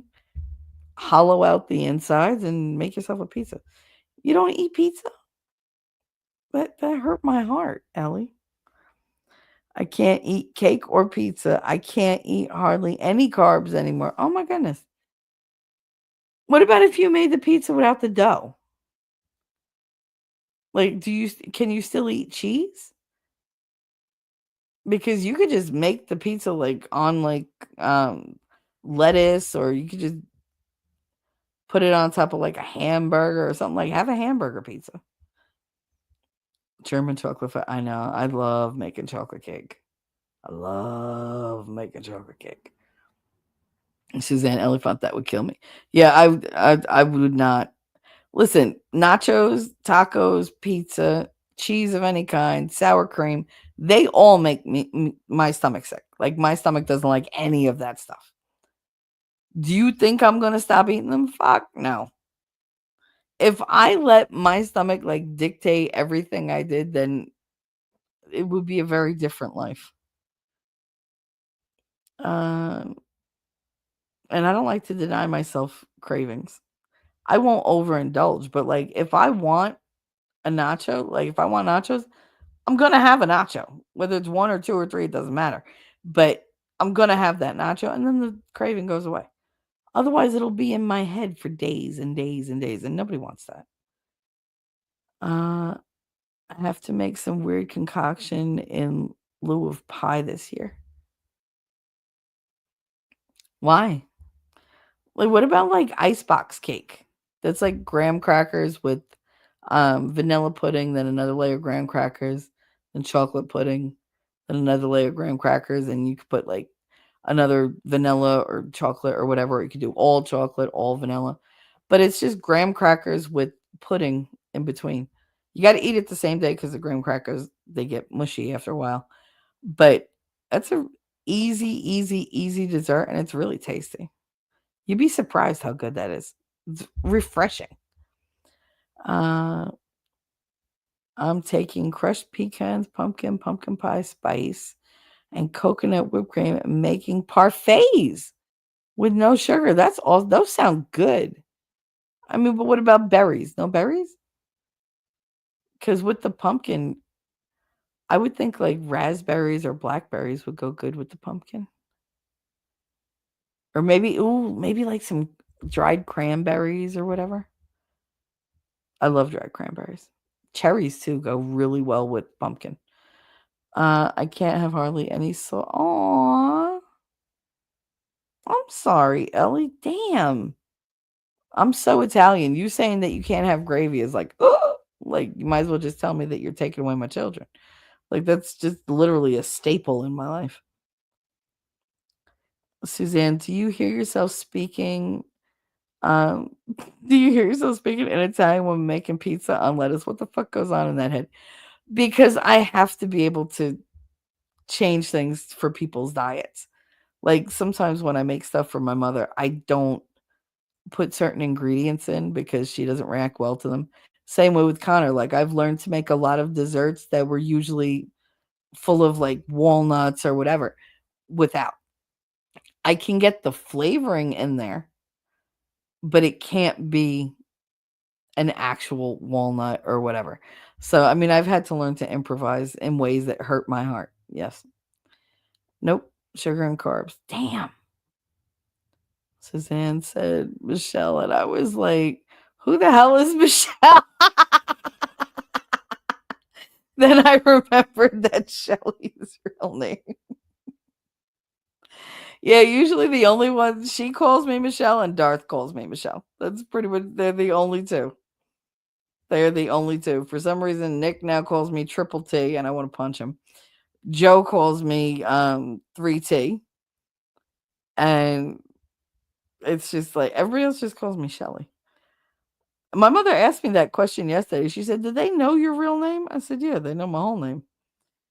She's like, "They know your real name?" Yeah, my real. You know how many freaking like Michelles there are in the world, especially with my last name. And she was, "Your last name's not that, you know." Yeah, it is. Like I guarantee, if you look up my name for this town that we're living in, there's probably 3 other people with my name, guaranteed. Like at least 3 people with my name. I can't help it. Like my Michelle is an average name. I mean, like whatever. At least it's not Melissa. I can't believe Have Fun thinks my name is Melissa. So stupid. I'm sure it's good. Honey. Ew, no berries with pumpkin. I like the berries with pumpkin, but then again, I don't like pumpkin flavoring in anything, but I like to add stuff to like the pumpkin mix. I do. I made a pumpkin pie one year that had nothing but berries all along the top. I didn't do the kiwi because that's a no-no. But I did all different berries and circles along top, and then I put whipped cream on top. It was really good. The kids really liked that one. T-Rex. Yeah, I used her mother's voice. Oh my God, Shell, what are you doing? What are you doing, Michelle? Yeah, she calls me Shell. It's not Shelly. She says Shelly when she's talking to somebody else, but she calls me Shell. She's always called me Shell. And when I started work with her, I called her Mayor because it's really awkward to yell across the office, Ma, I need you to take this call back. Who? You say Ma across the office and like every mother's head pops up and goes, what? I still do that. Do you know how many times I went to the store and you'd hear Mommy? I'm like, what? And it's not my kid.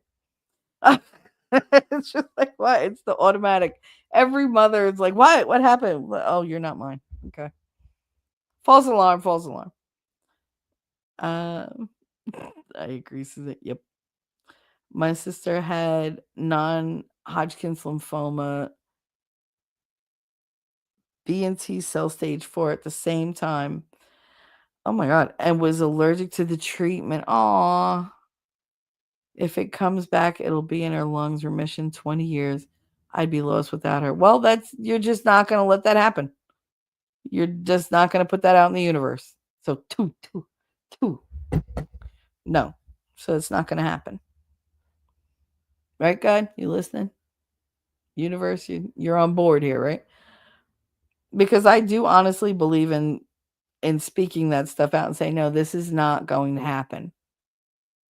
It's not going to happen because it affects too many people. And just put that out there. Stop putting out any kind of thoughts that the catastrophic stuff can happen. Put the positive out there and see what comes back. My doctor said I wouldn't live 5 years. Fuck that bastard. That was 8 years ago. Yeah, no, you're a hard bitch. You're strong, Suzanne. So I don't believe much in this world can kick you and keep you down. I think it can kick you, knock you down, but you get right back up. That's very cool. Ellie said, Shelly, it'll be okay. I don't miss Italian grape. Yeah, would if you had mine. I'd give you some Pepto beforehand and maybe like a Zantac and be like, here you go. Here's some Pepsid AC. You ready to eat? Here we go. No, but if it's bad for your health, I would never feed you anything bad for you. You sound like the actress Fran. Yes. Mr. Malloy. I don't know if you know Mr. Malloy. He used to make me do that. He'd be like, oh my God, Shelly, do the voice. Do the hi, Mr. Malloy. How are you? Yeah, he'd make me do the nanny voice. All the time. All the time. Not speaking it to life whatsoever. Good. We are not speaking anything negative to life. You are my positive people. And I do. Actually, Lady was the one who convinced me to start trying to manifest things. And it's been pretty good. Because even if the universe isn't listening, I'm listening. And I'm paying attention to what I want. And my brain is processing that. And little things tend to factor in and push me in that direction. I tend to make decisions that will get me in that direction without thinking about it now. Ellie said, I can have a huge slab of brisket. Girl, as long as you can eat meat, I'm happy for you. Because let's face it, I need meat in my life. I can live without a lot of things. Meat is not one of them. The memes out there about RFK Jr. being the snack police and throwing people in Gitmo for having Doritos have been my lifeblood. I love them. I do. I love that one meme of him just looking at people. It's hilarious. Somebody goes to eat like a Big Mac and they just have that look and they keep doing the close up each time. And they're like, fuck it, they eat a carrot. It's great. Michael Malloy is still around. Yes, he is. I go by his stream every once in a while just to, watch and to give him a like, to check in. But I don't like talking to a lot of people that are over there. Like, he's got a very nice chat, but they're not my people. I don't know them. So I just kind of hang out and lurk. Ellie, now you're talking. Hell yeah, brisket. Listen, you can't go wrong with meat. Unless you overcook it, in which case, what's wrong with you? I don't know how you guys like your meat, but I don't understand the well done concept. I just don't. Do you just want leather? I mean, then just take a piece of leather and gnaw on that, because Doritos has so many chemicals. One of them is MSG. Fuck Doritos. Yeah, Doritos, that's why they're tasty, because they're so bad for you. Oh my God, I just realized. Hi, Ellie Font. We've been searching for you. No, we didn't. We didn't put out a bolo for Ellie. Ellie's always here with me. What are you talking about? We put out a bolo for Mimsy. Mimsy. Not, not Ellie. I know they rhyme, but they're very different people. Both my sweethearts, but very different people. We're looking for Mimsy. I haven't heard from Mimsy. And since she was very sick, I worry. Who's searching for me? Goes inside. No, you get your ass out here. Medium rare or get the fuck out. I mean, I like mine rare, but I'll settle for medium rare. But that well done shit's got to stop. I mean, why don't you just take one of the charcoal briquettes out and bite that? You saw a woman destroy a brisket. Yeah, that should be a crime. Like you got to go to cooking school or some shit. I hate when people fuck up meat. How do you screw up meat? I don't get it. It's not like it's a flash and it's all burned. Like you got to spend time and be negligent to fuck up your meat. I make pernil. It's the pork loin, but I do it Spanish style, so it winds up. I put that in the oven. I'll take 12 to 14 hours to cook that fucker. But I have to pay attention. It's not like I just throw it in there and come back 14 hours later and it's done. No, I literally have to sit there and like pull it apart and cook it. And I start at the bottom of the oven. And as it cooks, I move my way up. I'll keep moving the grate, the shelf that you put it on. And I move it up one at a time until it's like right up against the broiler. So I get a nice sear going on like the top portion once it's all pulled apart. But I mean, I heavily season the meat. And when I make the pernil, it takes the whole day. But it's juicy, juicy, and tasty. And I make the best pulled pork sandwiches. Oh my goodness. Even my mother's like, this shit is good. I know. But I mean, you have to be patient and you have to be attentive because it could go bad really quickly if you like skip a half an hour. You're like, oh, I just checked it like a half hour ago. No, no, no. The juices have to keep going. Otherwise, it gets all dry and nobody wants dry meat. We like wet meat. Overcooking meat is a sin. True story. Absolutely. Thank you. I'll take the charcoal.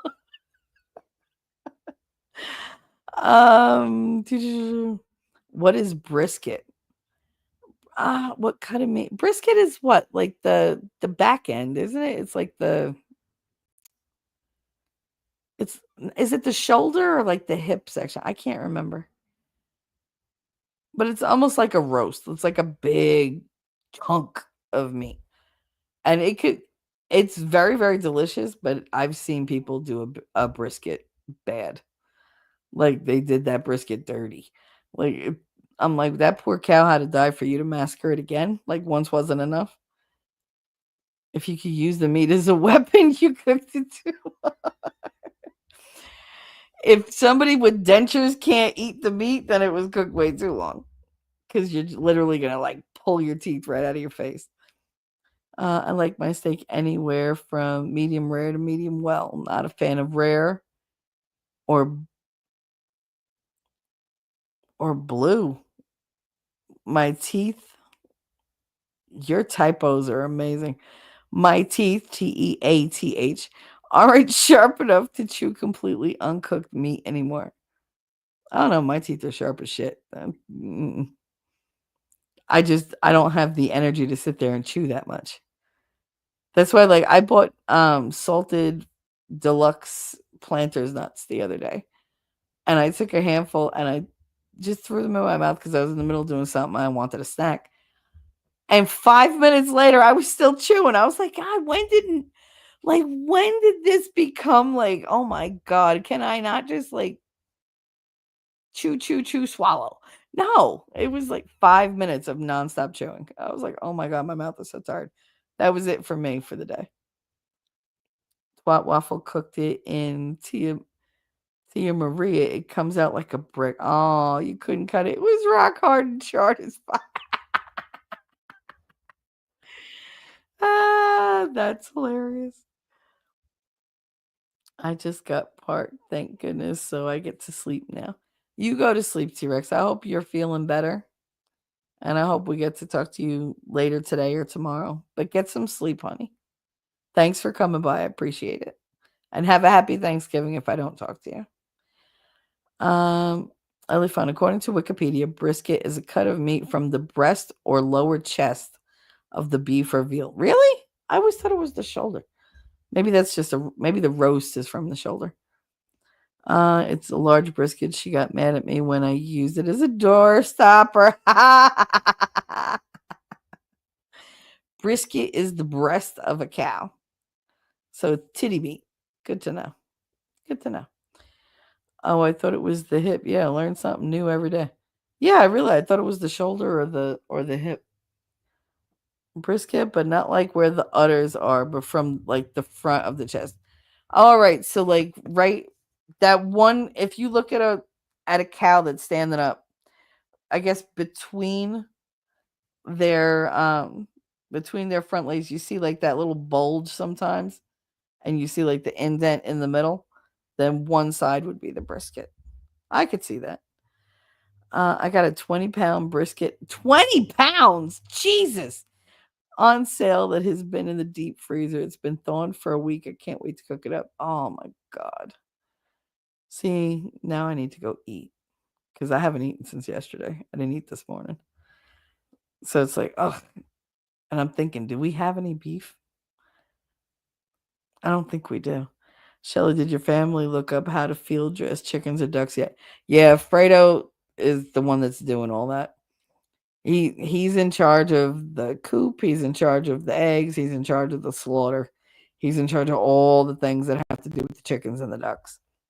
The ducks will never get slaughtered, but we're going to wind up eating a lot of those chickens. Where's the beef? Oh, honey, I have a special answer for that for you.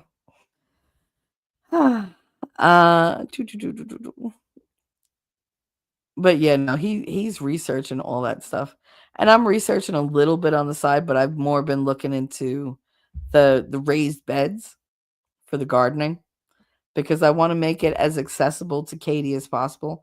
I also want her to plant things that'll be successful so that it motivates and that, not just that they grow, but that they grow with some progress rapidly so she can see something happening.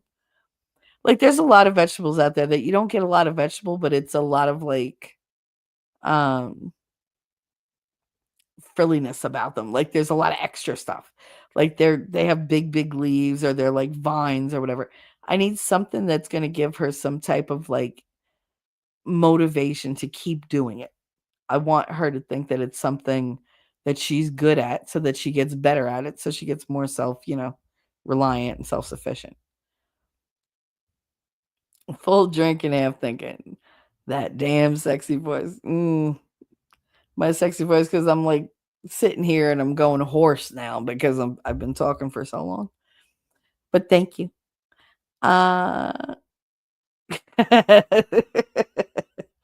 The dirty Jersey girl accent. I mean, it's not so dirty. It's just the Jersey girl. T-Rex said shoulder roasts are also called chuck roast. Okay. Or used to make hamburger. That's chuck steak. Yeah. It's ground chuck. Also, the butt of the cow is used to make rump roast. I could see because that's the rump. Sirloin steaks and hamburger. Ground beef. All right. T-Rex knows all about the cows. All about the cows. Meat prices here are insane. The boy went and bought 1 pound of grandpa. Girl, it's not exactly like cheap here either. Oh my god, I bought taco meat the other day. I literally bought I got the grass fed, but it was still 80% because when you're making taco meat, you have to have like the 20% fat because otherwise it just doesn't have flavor. And I didn't want to keep adding salt and salt and salt because that's not good for you. So I wind up browning all the meat and then I drain all the fat out and then I put it back. I cook it a little while, drain it again, and then we're good. But I like it to cook in it and then you drain it out. And I bought 2 packages. They were £1.25 each, and I had wanted 2-pound packages. I'm glad I didn't. It was $9 a goddamn pound. I was like, it's chuck steak. Like, what the hell? Like, it's ground beef. It's not like I went and said, give me your best, New York strip steak or whatever. Like, no, it's ground beef. I should not be paying this much money for ground beef. But I also should not be paying $6 for a dozen eggs. I can't wait till these chickens start hatching, like laying eggs. $6 for 12. You tell me I'm paying 50 cents an egg? You can suck it. Anyways, just saw both your chats and back at you. Birds are waking. Oh, there you go. So I'll catch you later. Thank you for uplifting my heart. Oh, thank you for coming and hanging out, Andrew. I love when you come by. I do. You have a wonderful, wonderful day. I know your day is just starting. And I will catch you very soon. And I'll be thinking of you when the next time I bite into a piece of charcoal. Be like, Fredo, you overcooked this. Give me the charcoal. I'll take it. But thanks for coming by. I'm getting a little punchy because I need a nap. Ellie said NBC was claiming we could do Thanksgiving. Yeah, I know. For 10 people. For 70. No, they said $58. 50. They said you can feed a family of 10 for $58 for Thanksgiving. I was like, what nasty, overprocessed bullshit food did they plan on giving people? Because corn, mushrooms, cornbread, because you need all the ingredients. If you're not going to make it from scratch, you're going to buy it outright, so you got to buy it regardless. The turkey, then there's all the olives. You got to get the stuffing, the gravy. If you don't make your own gravy, then you got to buy that. You might have to, if you make your own, you might have to buy bouillon or cornstarch. Everything that you have to buy for 10 people, not for one, not for two. I bought shit to make tacos for 5 people with a couple snacks in addition for my son. And it cost me $170. He literally carried all the bags in one go. I was like, there's more, right? He was like, no, this is it. I was like, how did you carry it all? And he carried a thing of like this water thing that, because I got him a case of water. And he carried it all in. And I was like, that just cost me $170. He was like, are you kidding? No. Like, you can't afford to fucking eat anymore. He was like, did you get fancy stuff? No, I really didn't. The only thing I spent a little extra money on was the meat. And even that, the difference wasn't big enough for me to say, oh, I'll get the cheap stuff. Like, no, it was only like a $4 difference, at the end, not per pound. But it would have only been a $4 difference at the end. I was disgusted. There's no freaking way. These people have no touch with reality. None. I guess we're all eating sandwiches for Thanksgiving. Do you know how much a sandwich is? The last time we sent somebody out for sandwiches to like a Subway or whatever, they were up to like $15 for a sandwich. And I'm talking about like those 5-6 inch sandwiches. That's it. Disgusting. It's absolutely disgusting. And nobody's getting thinner because they're just reverting to cheaper food, which is worse for them. So it's not like they're even, benefiting from everything being so expensive. Suzanne, I buy my chickens, ducks, and turkeys from the Amish super cheap compared to stores. Well, I mean, I'm growing mine. So I got tons of chickens that are just ready for the freezer. All Fredo's got to do is do the, which is squeeze your neck. Road trains are passing the pub every 7 minutes. T-Rex. Boats are in and they're loading. Nice. I mean, we do slaughter and butcher local cows and pigs and raise our own meat and chickens. The winning will be disappointed because we like our cows to be grass-fed, corn finished because it adds marbling. Oh, I wish I knew what that was. Or maybe I don't. I buy my eggs from them as well. Yeah, I'm looking so forward to having fresh eggs all the time. Oh my goodness. And it's going to make baking so much better. Because I hate having to take the eggs out of the refrigerator and separate the egg whites, and then you got to wait until like the egg whites are room temperature because otherwise they won't whip. So as long as I can have them on the counter, I can make like all sorts of meringues and stuff like that. And it's just, you can fluff up any recipe when you bake by adding egg whites. Like if you whip the egg whites and fold them in, everything fluffs up. It's just a better texture. It's spongier. $4.39 for 12 organic brown eggs. See, Heidi, that's a great price. It's here at $6 for 12 of those white goddamn not organic. What the hell are they? The ones with the red sticker. They all have that stamp. But they're not organic. And they're tiny. I can't wait for like the big eggs that these hens are going to have because I can get a box of 60 eggs for $9 for the brown eggs. They're double. Why are they double for brown eggs? I don't understand that. I don't really taste the difference. I don't. The cooking is different. Just like with the blue eggs, those are better for baking and stuff. But yeah, no. $58. Yeah, that's what they said. 10 people for $58. Mm-hmm. Everybody's getting turkey sandwiches and a bowl of cereal. Have you seen the cost of cereal?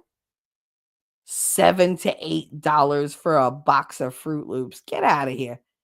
Oh, here's your poison, but I'm going to empty your wallet, and while I empty your life. Sure. Those lists don't include spices. Sure, yeah. Mm-hmm. I know. Nope, I cut back on what I eat to make sure the boy eats well. Well, you got to eat well, too. I mean, he's a big boy. Yeah, he's going to, one way or another, he'll get his food. But you need to be around, too. After Thanksgiving, when they clearance the turkey, ham, buy it, and freeze it. Oh, yeah. Absolutely. And I told her, I was like, you get all those loyalty points. Do you not go and get the free turkey or the free ham or the free lasagna? Like, they have all sorts of things. You could just pick one. Marbling is more tender meat. The marble is fat. Oh, and it makes it tender and juicy. See there, T-Rex Winning said, as long as the corn isn't GMO, he doesn't have a problem with that. I bet I could make a decent Thanksgiving for $75. Not for 10 people, you're not. 10 people, that's a lot of portions, T-Rex. Like, a lot. But $38 of that will be the turkey and $1.99 for stovetop stuffing. Not for 10 people. Can you imagine trying to feed 10 people on one box of stuffing? What are you going to give them? A thimbleful each? Okay, everybody grab your teaspoon. Grab a teaspoon of stuffing. Now that's it. That's all you get. Marbling is that little bit of fat that's in the muscle tissue that makes it super juicy. Yeah, I'm not a fan of fat in the meat. I'm not. I like the much leaner cuts. Organic is triple. Oh my God. I just saw organic eggs for $9. Oh, good God. Sorry, I didn't see you say what marbling was already. That's all right. We got loads of definitions. Marbling is more tender meat. The marble is fat and makes it tender juice. Yep. Never mind. The egg prices went up again. What the fuck? Box of 60 eggs is now $15. I told you. It was just this week. Because last week she got them for $4 for a dozen, and now they're up to $6. I go to Aldi's to get my staple. I love Aldi's. I do. People are like, oh, that's all crap. No, if you know how to shop, you know how to get really good stuff there. They hide it. You might have to search for it a little bit. Yeah, I might even have to ask to see if they have it in the back and haven't put it out yet. But they do have a lot of really good stuff. It's cheaper, but last time I went, 70 to 80% was replacing pantry staples. Raw sugar, spice, $190. Those staples will get you, man. They will. Are you at the store now, Ellie? I guess she is. That or she's doing an online grocery like to go pick it up. T-Rex, what's it like to pay for eggs? I only understand that the price of chicken feed went up 30% this year. Listen, we buy a lot of chicken feed as well. I mean, we've got 32 chickens. So it's a lot of feed. They eat a lot. And they're big now.